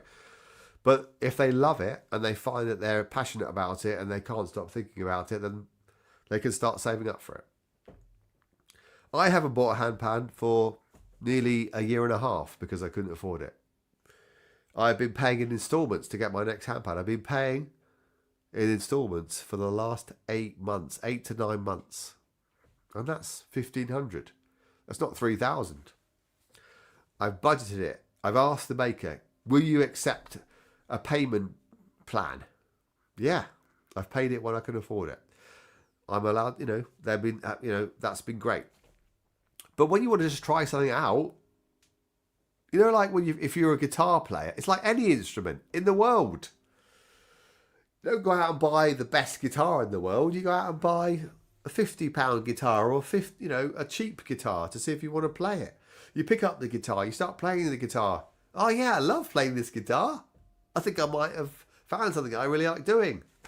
I'm going to sell it and I'm going to get a better guitar. Same as a handpan. Exactly the same. No different at all. Alexandra said, if you touch it, you will automatically be obsessed and will buy a better and a high quality one. Yeah. I think everybody is allowed and entitled to get a cheap handpan as a beginner. That's why I keep saying the word beginner, entry level.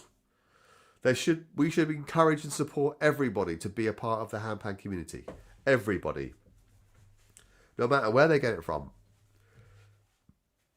No matter what they can afford. And if we could also support the artists and makers by not losing that business, by pivoting and allowing them to be in that area, in that space, by using their skills and expertise, I think is a win-win, to be honest. That's just me. Chippy says there are over 3,500 grades of steel.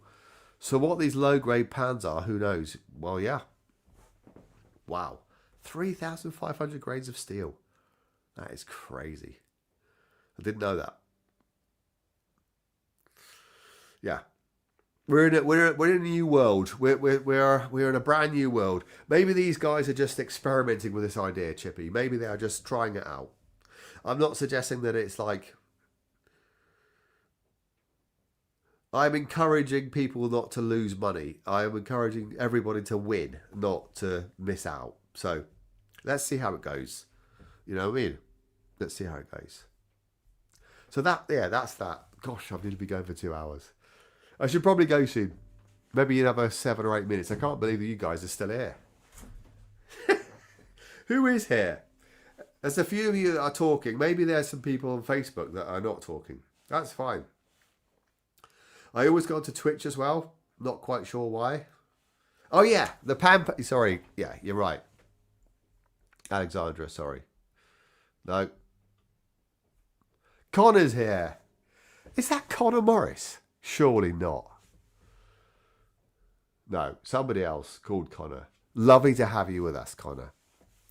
If it is Connor Morris, fantastic to see you. If it's not, if it's Connor, hello, how are you, my friend? Thank you for joining me. I've been talking like this for 2 hours. Pan Paradise. Okay.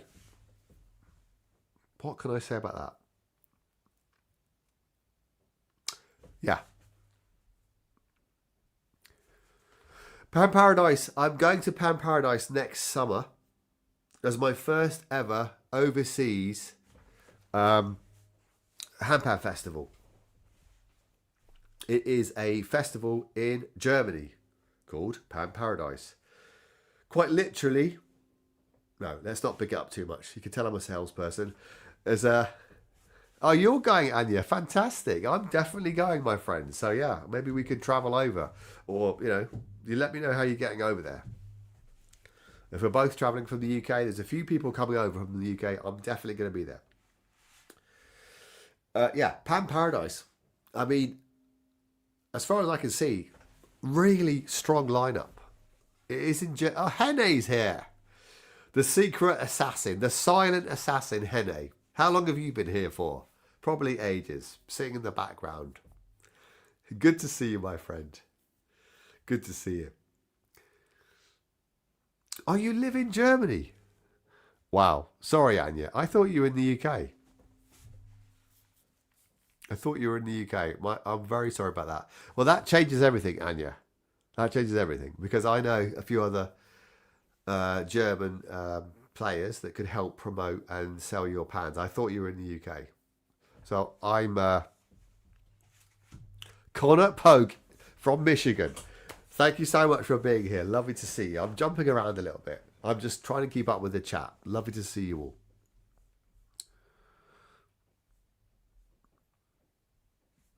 You are the only one that live in Germany. Who is? Anya is. Maybe. Not what here. Well, Alexandra lives in Germany, for sure. Is it organised by the Guy of Sound Sculpture? No, it's not. Because they have their own festival called Sound Sculpture. Yes, I am the only person who lives in England. Yeah, you're right. You're right. Okay, Pan Paradise. So I'm going into Pan Paradise next year.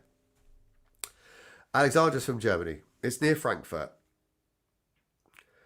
And yeah, I have a podcast called Handpan Voices. Don't know if any of you heard of it. It's great. I get to speak to loads of great people. What I want to do is interview festival organisers.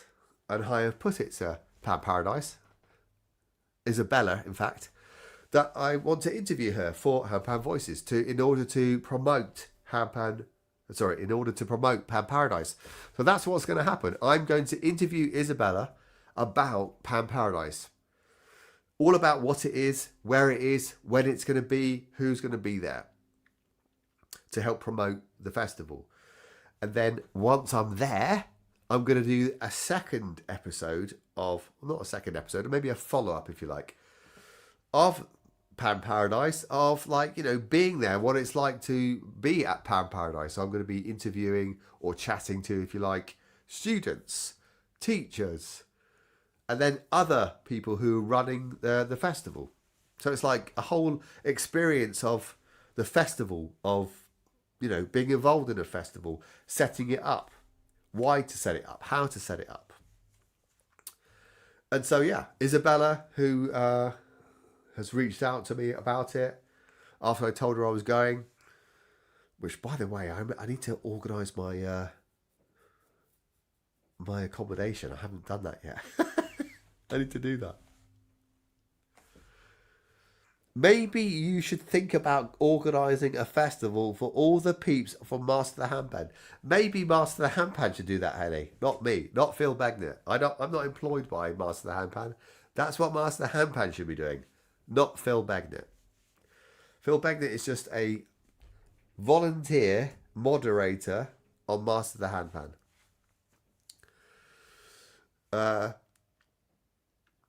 Who is not a part of the team on Master the Handpan. But I've always thought that, but I don't think they can afford it. So yeah, you're gonna be waiting a while for that, my friend. So that's my Pan Paradise story. I'm going to be doing 2 episodes on Handpan Voices, probably next season now. 2026. I'm going to be interviewing Isabella. Werner is here as well. Everybody say hello to Werner in the chat. He is a long time listener. What are you doing up at this time of the night, Werner? You should be in bed by now. Yeah, lovely to see you here. I can't believe my camera is still going. It's going to run out in a minute, by the way. My camera is going to pack up. When I get to 2 hours, normally my camera stops working. So I'm really sorry. So yeah, Pan Paradise next year. It's worth pointing out that for the people that have stayed with me tonight, about talking about the products on Handpanion, I'm going to be having like a little stall there maybe, or being able to sell Rosie's cards, Amy's t-shirts, Marloy's CDs, Amy's CDs, and maybe the pan shakers if I've got them by then. Whatever products that I've got that I'm selling on the store, on the Handpanion website, if I'm in person with you, you could just buy them from me and get them from me on my phone. Just like, tap the phone, take the product, boom, done. In real life. You don't have to worry about customs fees and shipping and packaging and waiting for this and waiting for that. I'm just like, here you go. So happy to hear about the podcast festival episode. I know, right? It's a good idea, isn't it? I've always wanted to talk to the festival organisers. The only festival that I've been to so far... Let me try and get it up. See if I can get it up here. I've got stickers. Is this one? Hey! Hangout UK. Look at my light. See, look. That's a big shining light that I've got on my face. Hangout UK 2024, 2025. Maybe next year's going to be a yellow. It'll be the full German flag. That'd be bonkers if it is, right? Bonkers. Why am I talking to you about that? I've also got plans to speak to the guys who run Hangout UK, which, by the way, is the longest running handpan festival in the world. It's been going for 20 years. Next year is the 20th anniversary of Hangout UK. So I am interviewing them as well. Don't know when, but I am looking forward to doing that. It's great to have people here. Look, there's 11 people here. I know what's going to happen. My camera's going to pack up with the most amount of people that are here in one go. What are you all doing here? It's 10 o'clock. It must be like 11 o'clock in Europe now, surely. Why are you all like lying in bed watching me? For God's sake. I've only had one beer, by the way. This is I've been like milking this one beer for 2 hours. That's quite good. Yeah. It's 11. Yeah. You all probably need to go to bed. So yeah, please, if you are my core sort of followers, if you've got any ideas about handpan related sort of accessories or ideas you think handpan players or enthusiasts would like, and you know individual people that are making them, know people that need like a bit of a helping hand, or they want to sell it as a product, or you have an idea, I've got the shop set up. I'm trying to do it. I'm trying to make that happen. Not just for the players, but for people who are, who can make things, who can use their hands, design stuff. We're not going to bed yet, says Nathaniel. Gosh, does that mean I have to play some music? Flipping heck. Yeah, 20 years, Chippy says. 20 years. I've only known about the handpan for the last 7 years, right? Could you imagine? That's what I want to talk to them about. That first year. What was that like? Apparently there was only like 6 people there. For people who are on the live stream that are in Master the Handpan, Sylvain Pallier and David Charrier were there in year 2. They didn't go to year 1. They were there in year 2, 19 years ago. They went to Hangout UK. Literally about 7 or 8 of them. Got all with their hungs from Pan Art. They got together, and that's how it started. Places like Hangout UK, 20 years ago. And it's built and built and built, and they're still going strong. Do I want to put a festival on in the future? This is to Hene. Yeah, of course I do, my friend. It doesn't have to be branded Master the Handpan. I need to try and create a day retreat first. I'm very much a person who likes to do things in phases, like Handpanion.com is being created in phases. At the moment, it's an online shop. It's not going to just be an online shop. Like, I want to try and do a day retreat in the UK, not just a festival, not just so far all I've done is help Amy Naylor create a show. I helped set up a show that she did. The next level to me is a day retreat.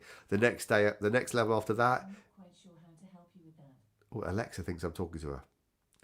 The next level after that is a multi-day retreat. The next level after that is a handpan festival. So yeah, you need to do these things in stages to make sure it works. That's what I think anyway. Maybe I'm not right. It all started with Danny and Daniel. Who are they? Not sure who they are. Daniel who? Daniel Waples? Daniel Waples maybe? I've got something to show you if it's Daniel Waples. He's on my radar. He has also said yes to Handpan Voices. I have a new thing to try and learn this next year. Would you like to see what it is? Daniel Waples and Danny Cudd. The original Hang Massive. But we shouldn't probably dwell on that. Right. I bought these in London on Friday. Could anybody guess what's in here, in this bag, based on what we were just talking about? No, it's not drugs. We're gonna play a game. What's in the bag? I'll only say yes or no. How about that? As in, you can ask me a question, and all I'll say is yes or no. You don't have to give me like an end. You can say like, is it a? You can ask me whatever you like. Let's just try and play the game. Yes or no. What's in the bag? This is what I bought from when I was in London the other day. I will reveal it once somebody gets it right. A very small handpan. No, it's not a very small handpan. If you want a clue, we were just talking about somebody that's very much associated with him. How long are you going to make me hold them up for? I reckon I still think the camera's going to go any second, by the way. So this would be a real big anticlimax. It's not handpan pickups, Connor. Good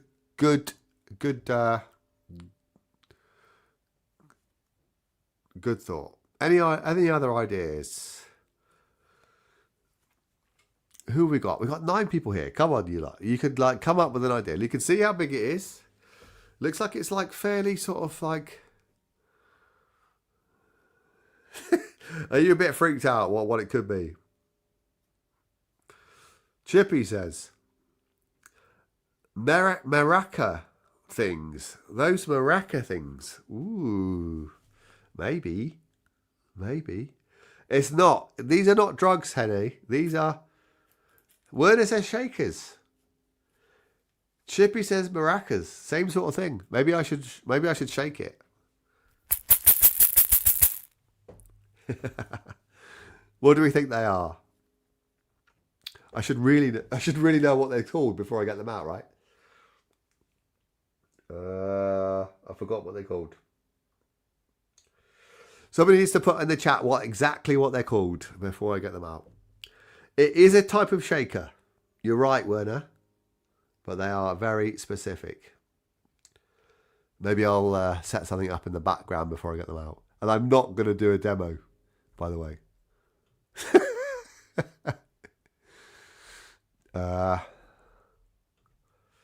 Let's do this. Let's put that up there. Doobie. I can't see what I'm doing on my screen anymore, so is that it? Yeah. That's it, isn't it? I'm not looking at my screen at the moment. I'm looking at something else. So sorry if somebody's guessed it and I'm not paying attention. My apologies. I'm just setting something up. Yeah. 2 seconds. Right. Okay. I'm gonna try and set this up on the screen because I can do screen share, don't you know? I can do flipping screen share. That's what I can do. Let's set it up so you can see. Screen share. Has anybody got it yet?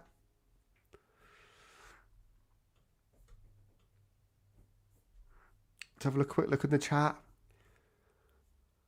Marble. Something to put around your ankles? No. To play music? Foot shaker? No. Visit playing handpan? Ankle shaker? Ankle percussion? No. Here we go. It's already on the screen. I'm going to play it. I don't know what it's going to... I'm not going to play... Is it going to play? Can you see what I can see? Let me do Here we go. Can you see it? There it is. Do you know that, man? Do you know this video? This is one of the most famous handpan videos of all time. That is Daniel Waples. This is a handpan video that has been watched 13 million times. It's called a Cas shaker. And that's Daniel Waples and he's very, very famous playing in a, in a, whatever it's called. This actual, I need to hide that comment, don't I? This actual video has inspired so many original handpan players. So yeah, I'm going to get it out now. So I'm going to stop sharing. And show you, yeah. Here we go. So this is what Daniel Waples just had in his hand. These guys here, they look pretty weird really, don't they? These are Cas shakers. And there's one. They're from Africa. They're African shakers. There we go. This is what they are. So they are shakers. I have no idea how to use them. I have no idea how they click together and they shake. So the idea is to try and learn how to do that. 13 million views on that video. And this is Daniel Waples. This is the Daniel Waples sort of signature. These might be too small for me. I just bought them. They look like conkers, really, don't they? If anybody's like watching this and they've played conkers in the past, that's basically what they're like. But yeah, you do a video search on Cas. I think it's Cas shakers. They're all about like learning how to do like odd meters and sort of certain rhythms. And I just thought I'd. Can I write it? I believe it's this. I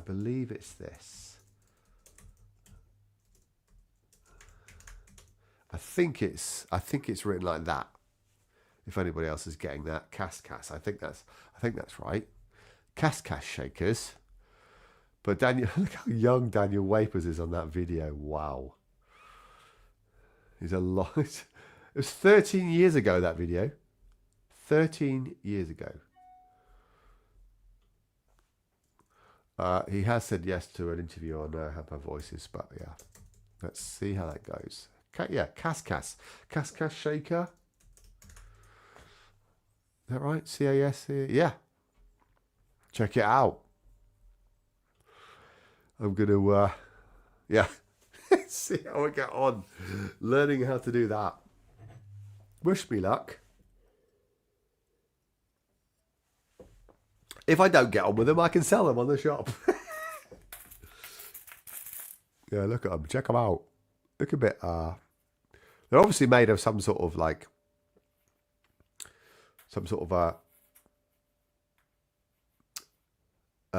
seed, right? Some sort of African seed with a sort of, they look really like a conker. So they've obviously got stuff. Sorry, my face is in the way. You've obviously got stuff inside them, but yeah, I have no idea how to do it yet. I've not even had a go at doing it yet.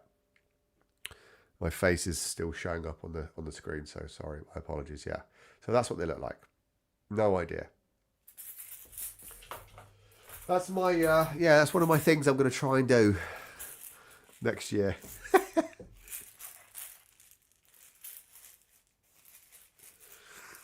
Yeah.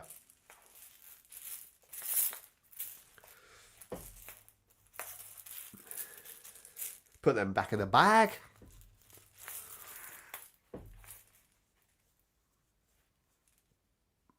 I'm not suggesting that I'm going to try and do it at the same time. I'm just going to try and do it. Well, maybe I am. I don't know. Am I going to try and emulate Daniel Waples from 13 years ago? Probably not, because he's had 13 years experience of doing it. Yeah.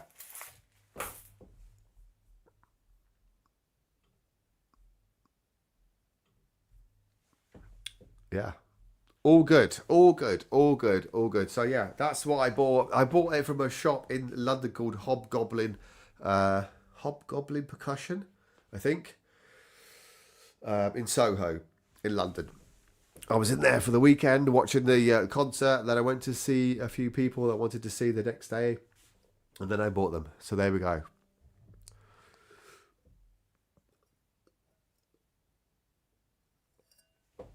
Nathaniel, have you got your handpan yet? Or is it coming in January? I know I ask you all the time and you're probably sick of talking about it. Or is it coming in December? It must be getting close now, my friend. It must be getting close for you. I'm sure the days are dragging. I know that you have been waiting for your instrument for such a long time. When is it coming? Maybe we can talk about that on our interview, eh?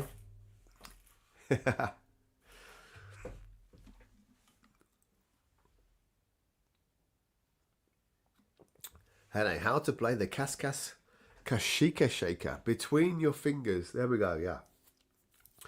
Yeah. No news from my maker yet.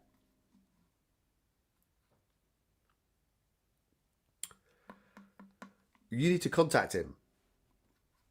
Keep pushing him. Keep pestering him. Because if he's putting it behind something else, keep on top of him. Just ask him. You're not going to be bothering him. Just say hi. Just give it the whole. Go for the angle of.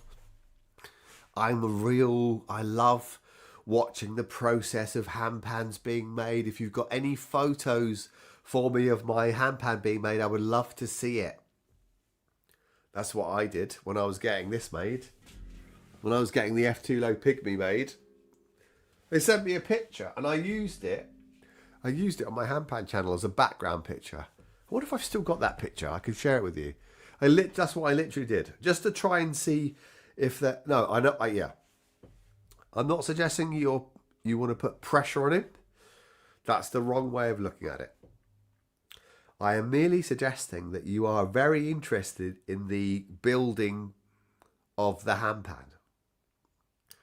You're saying, I would love to see any of the... Can you take any photographs of the process? I'm fascinated. I really respect the building process.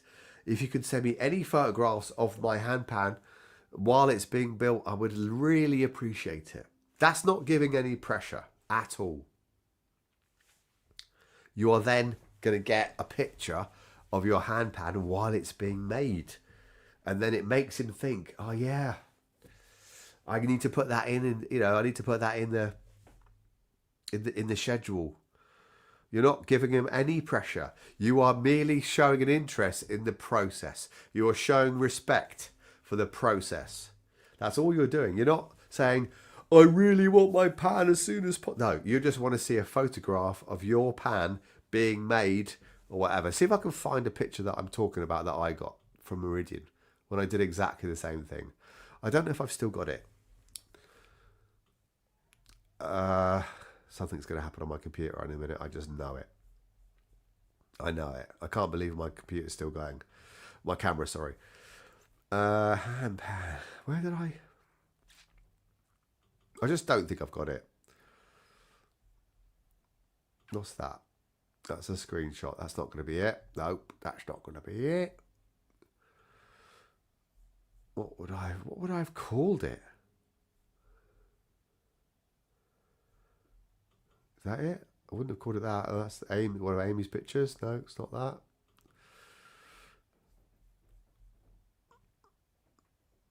It's not on there. Could be anywhere. I've no idea. No idea. Yeah, I'm not very good at setting things up, am I? I'm not very good at a sort of handpan feel PNG. No, it's not that. It's not that. This is great content, by the way, isn't it? Watching me find things on my computer. Really good, Phil. Really good. Word is going. I'm tired. I need to go to bed. Well, I don't blame you, Werner. Why do you want to be watching people like me do this stuff? It's really dull. But yeah, thank you very much for dropping by, my friend. I really appreciate you. And by the way, he has got the best instruments in this track by far. Absolutely awesome. Really good. I don't know where my my pictures are. I really wish I'll try and find it, Nathaniel, next time I do a live stream so I can show you what I mean, because it's so old, the picture. I don't even know where I would have put it. Last chance. Let's have a look in here. Is it in there? No. I'll have a quick look in my quick look in my inbox. We've got tickets. What's that for? We're going to another concert. Rosie McGonzie. South Bank Centre. That's going to be epic, by the way. Absolutely epic. Yeah, this is going to be, yeah, I don't even know if I can find this. Right, okay, let's scroll right back down. I want to do YouTube. What? No. Oh, no. When did I get it? Matching scale. There it is. That it? I found it. Oh my God, I found it, Nathaniel. I found it. Oh, wow, I found it. I can't believe I found this picture. Oh my God. Wow. Okay. Check these out. These are really good. Are you still here, by the way? Hopefully you are, because these are, wow. This is exactly what I mean. This is what I'm talking about. This is what I asked for, right? What they called? Yeah, what they called? WhatsApp unknown image. Yeah.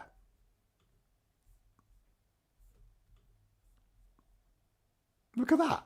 That's what I asked for. That's what I was sent. It's been glued there. There's still like bulldog clips around the pan. This is my pan right here that I've got, that I've been playing for 2 years nearly. That's what they, when I asked for about, can I see a progression shot? That's exactly what I got. It's not finished. It's still being glued. The notes are still there, obviously. I actually preferred the bottom one, weirdly. Yeah. Ooh, can I drop that in there? No, that's still the same picture. Put that in there instead. Can I do that? Add to stage. I'm going to get rid of that. Remove from studio. Oh, yeah, okay. I forgot. I'm so chuffed I found that picture. I can't believe it.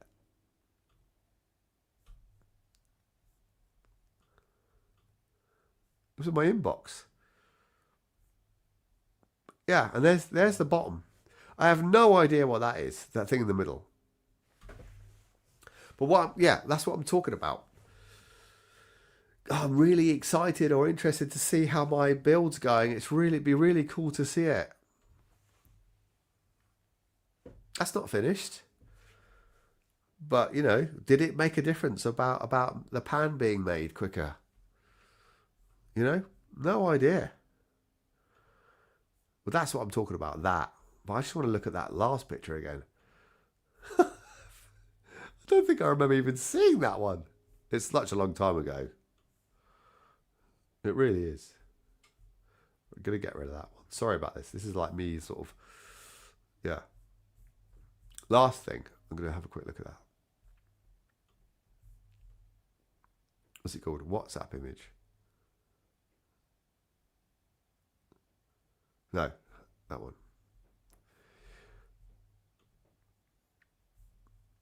Yeah, that one. Wow.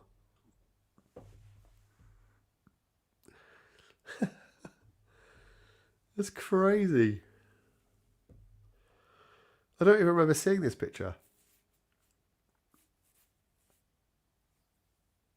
Yeah, that's what I mean. So, yeah. When did I get that? When did I get that? When did I get that? Where did I find that? I don't know. Yeah. That's what I'm talking about, mate. That's what I'm talking about.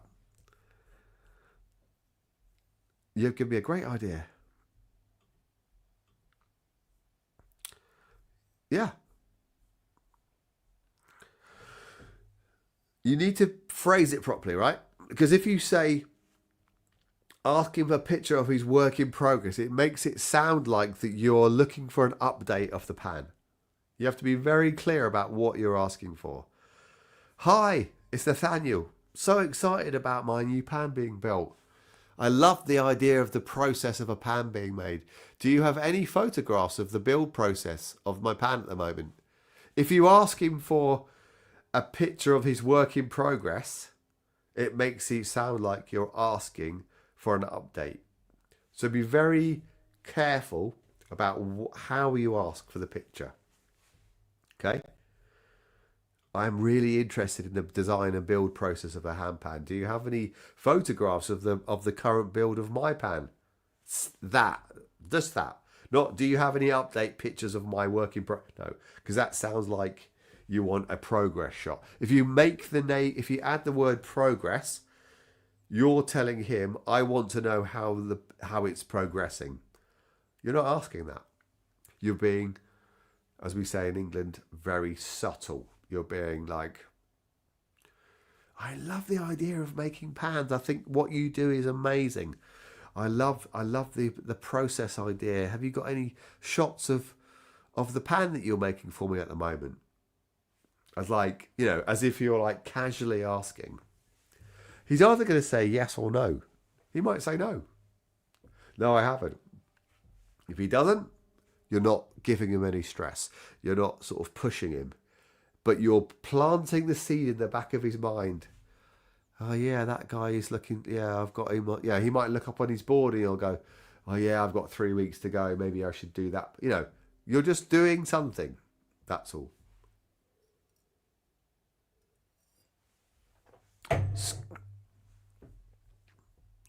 Connor says, what scale did you choose? He could start making it earlier than he said half a year earlier. Yeah, well, we shouldn't laugh about that. These things take time, right? Would it be possible you could get a couple of my hand pan while it is in the making? Yeah, exactly. Just say to him, you could say some things like, you can tell I'm a salesperson, and I will come back to you, Connor. I'm going to answer you in a minute. You could say to him, I've been watching loads of videos lately about hand pan makers making hand pans. I think it's fascinating. I think what you do is really incredible. I think it's such a true art form. Building him up, bigging up his respect. Do you have any pictures of mine at the moment while it's being made? ? Not. Could you send me some progress shots of my, because I'm really desperate. No. Just, make him feel good about himself. Right, what? Oh my, yeah.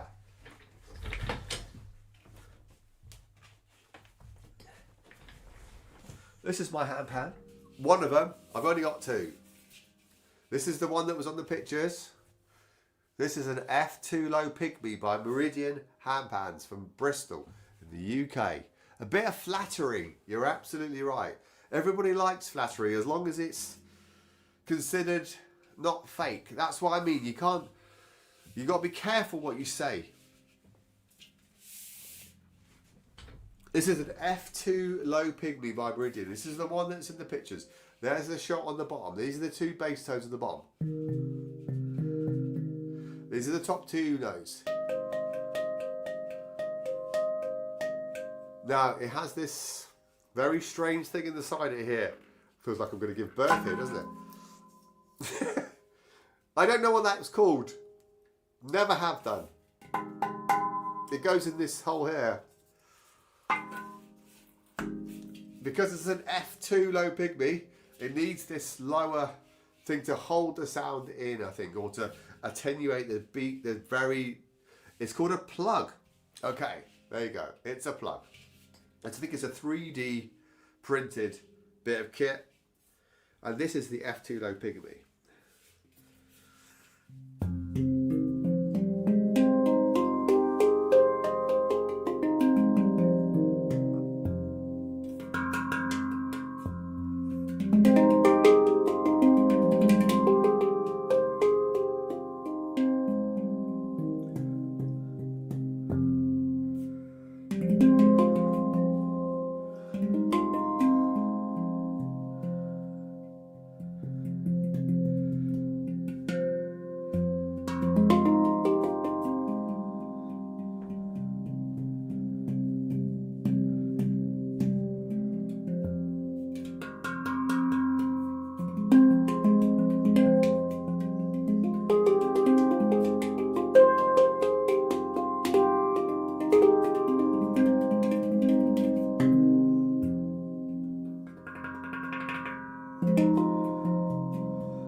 Yeah, F2 low pygmy. Doesn't have that many chords. Very deep, as you can hear. Very dark and brooding, if you like, with this F2 here. Made by Meridian.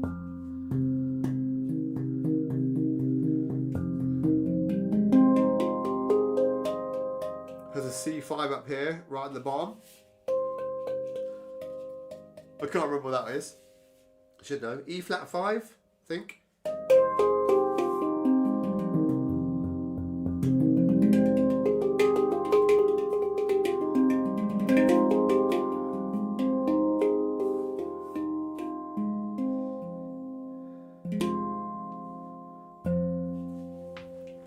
There we go. It's the Meridian F2 low pygmy. I have one coming. I do have a D-curd coming by a company called Panstream.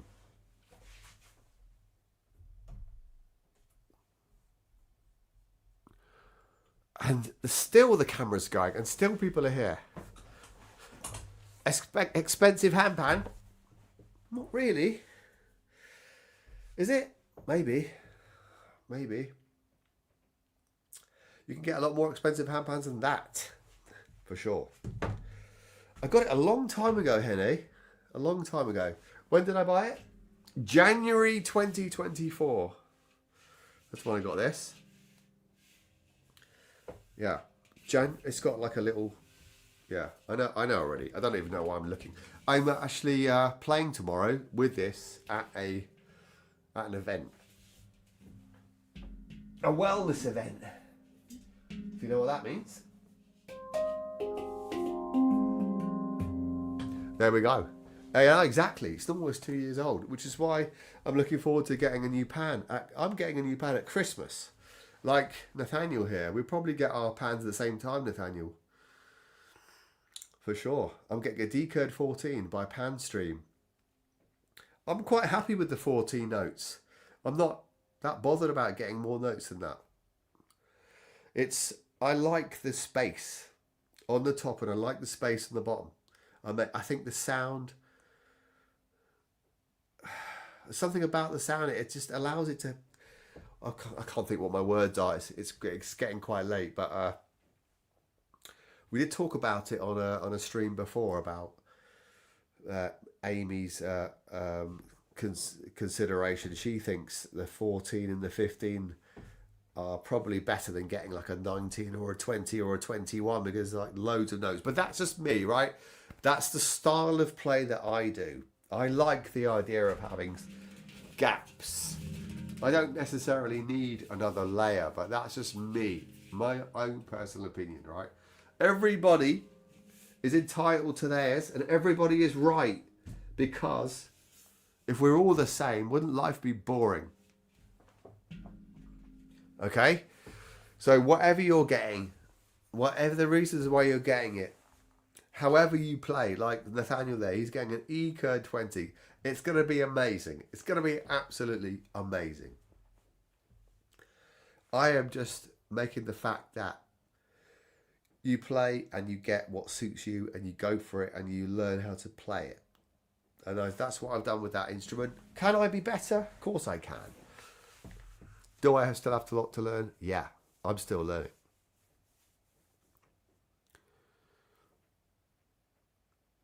Connor has a D-curd 18 by Ayasa, and the D-curd scale never disappoints.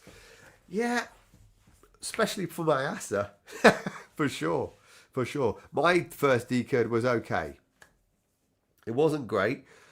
It helped me. It helps me to learn some of the grooves and the patterns on masterhandpan.com, which I'm on. But it wasn't a great. It wasn't brilliant. I didn't really connect with it, but the maker that I'm buying my D-curd from is called Panstream, and he is a very, very special maker in the UK. We'd rather keep him secret. Not many people know about him. He's a very secret maker. He's been around for a long, long time. He's been making pans for years and years and years and years. But he's very unique, and I went to Hangout UK 2024 and his pan was by far the best pan that I played at the whole festival. And nobody knows who they are. Pan Stream. Look it up one day. Yeah, I'm looking forward to it so much. An amazing maker. We've got some decurred love going on in the chat. Hene's got an Elia 19 decurred. Connor's got an 18 decurred. And our man here, Connor. No, Nathaniel. Our man Nathaniel's is having an E-curd 20. E is interesting. For sure, mate. For sure. Yeah, just see how it's going. See how it's going. Another great thing I love about this Handpanion, I really can't believe I'm still going. What am I doing now? 2.5 hours. Flipping it. I've been told by Duncan and Meridian that they don't make these anymore. They've stopped making this instrument. Completely stopped. So you can no longer get an F2 low pygmy from Meridian. Now the reason he tells me is that he was throwing away more shells than he was making pans. He said they're really difficult to make. And he was wasting money because they're very hard to get right. And he was very happy about this one. Maybe that's a sales line. I don't know. Because I know for a fact, obviously, he's now making F sharp 2. The F sharp 2 seems to be the new norm. Like F sharp low pygmy, F sharp 2 low pygmy seems to be the more sort of European agreed and what's the word I'm looking for? More people want the F sharp 2 and the F sharp pygmy than the F low. Is that right? The F sharp 2 low pygmy that Malte plays and a lot of other players. F sharp 2, 20 or 19. Nathaniel, we're both looking forward to Christmas for our new handpan film. You're absolutely right, my friend. We are. I've been told that my pan will be available before the Christmas rush, I've been told. So I haven't been given a date. But, yeah. I am getting a decurred, so I can jam with other players. Because even though I absolutely love this instrument,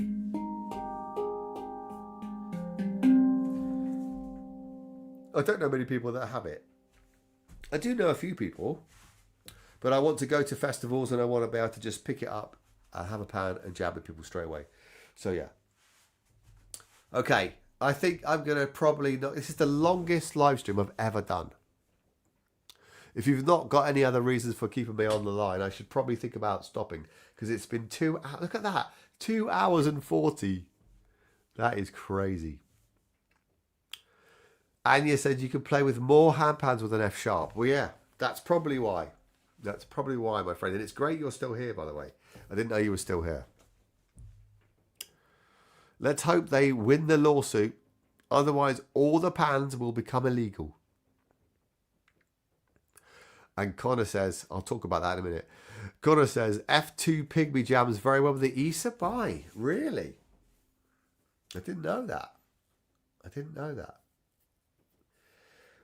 Well, thanks, Connor, for giving me the thumbs up on the live stream. I appreciate you being here. Please bring your F2 to Pan Paradise to play with me. I'm not 100% convinced that it does work with the Issa Bai, but I definitely will try. I need you to look into that a bit more. Because I'm not sure. Maybe it does. My goal for Pan Paradise is to take 2 pans by either going on the train or driving from the UK to Germany. I think that's achievable, right? I don't think it's going to be that far. Like, for example, next week, I am driving to a city or a town in Scotland called Elgin, which is 9.5 hours away from where I live. And that's not stopping. That's driving time. Nathaniel's going. I don't blame you. I'm very tired. We should all go to bed. What the hell are we doing? Yeah. So anyway, yeah, I'm thinking about driving to Pan Paradise as a road trip next in the summer. And Nathaniel says that you can come to my place on the way. That's a really good idea. I could do that, you know. That's a cool idea. Maybe I could try and work out people to stay on the way, as in, or just like to break up the journey. I don't need to stay. I don't need to have like an overnight. But that'd be cool to have like. That'd be cool to have like places to focus on. I mean, Calais. That would be an easy first stop, right? That'd be cool, Nathaniel. Maybe I should do that. Come and see you. Stop off of my way. If you're offering, that'd be great. It'd be great to come and see you, yeah. I mean, Dover to go, I mean, easy. It's quite quick. I mean, you should be coming over to Hangout UK if you're that close. Hangout UK, 20th anniversary in September. Come over. Come and hang out with me and Amy and Rosie and all the other English players. If you're living Calais, you should be coming to Hangout UK. For sure. Sleep in your car, says Henny. I can. I should. I just don't think it's going to take that long to get to Frankfurt from the UK. If anybody's got any experience in that, let me know. The Autobahns in Germany is somewhere I've driven through France. I've driven all the way through France. Not all the way through. Down to Isle-Adam, Blainville, past Paris, central France. I'd love to drive through Belgium, love to drive through Germany. Why not? Nathaniel says, I live in Dunkirk. That's still North France, for sure. Easy to get to. I have to pass this way. Yeah, I'm well up for that, mate. I'm well up for that. Yeah, let's try and work it out. Let's try and make it happen. It'll be a great handpan stop. If you'd like to have me for like, you know, an hour, it'd be great, like stop. I don't know who I'm coming with yet. I'm hoping that I'm going to be coming with somebody. If I drive, I don't want to drive all that way on my own. So I'm either going to be with a friend in their vehicle or they're going to be with me. Probably the latter. Probably in my car. The reliable, I've got a Skoda estate, so I can fit lots of handpans in my car. Very reliable car, very good car. Company car, not that I own it. So yeah. I love the idea of doing a road trip to a festival in order to... Yeah, I reckon I could probably get somebody to put me up halfway, right? I'm not that far from Calais or Dunkirk, so yeah. Let's see. I'll take you up on that kind offer, my friend. I'll take you up on it. For sure. And we've still got 7 or 8 people here. Werner's gone to bed. Andy's still here. Nathaniel's still here. Henry's still here. People are still there in the background. Connor's still here. Apologies, Connor. I know you're here. Had a few dodgy people coming in and out. I don't even know if the people in Facebook are watching. Who knows? Still the same beer. That beer has lasted me nearly 3 hours. Unheard of.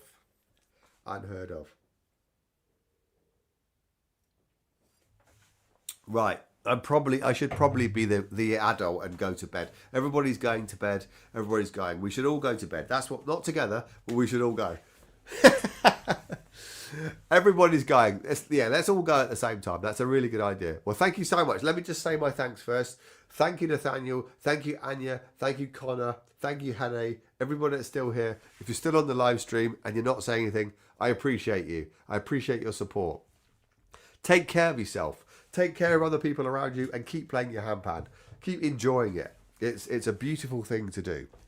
And keep checking off those days, Nathaniel, when your new pan will be here very, very soon, my friend. Everybody look after yourselves. And I will see you again very soon. See you later. Bye.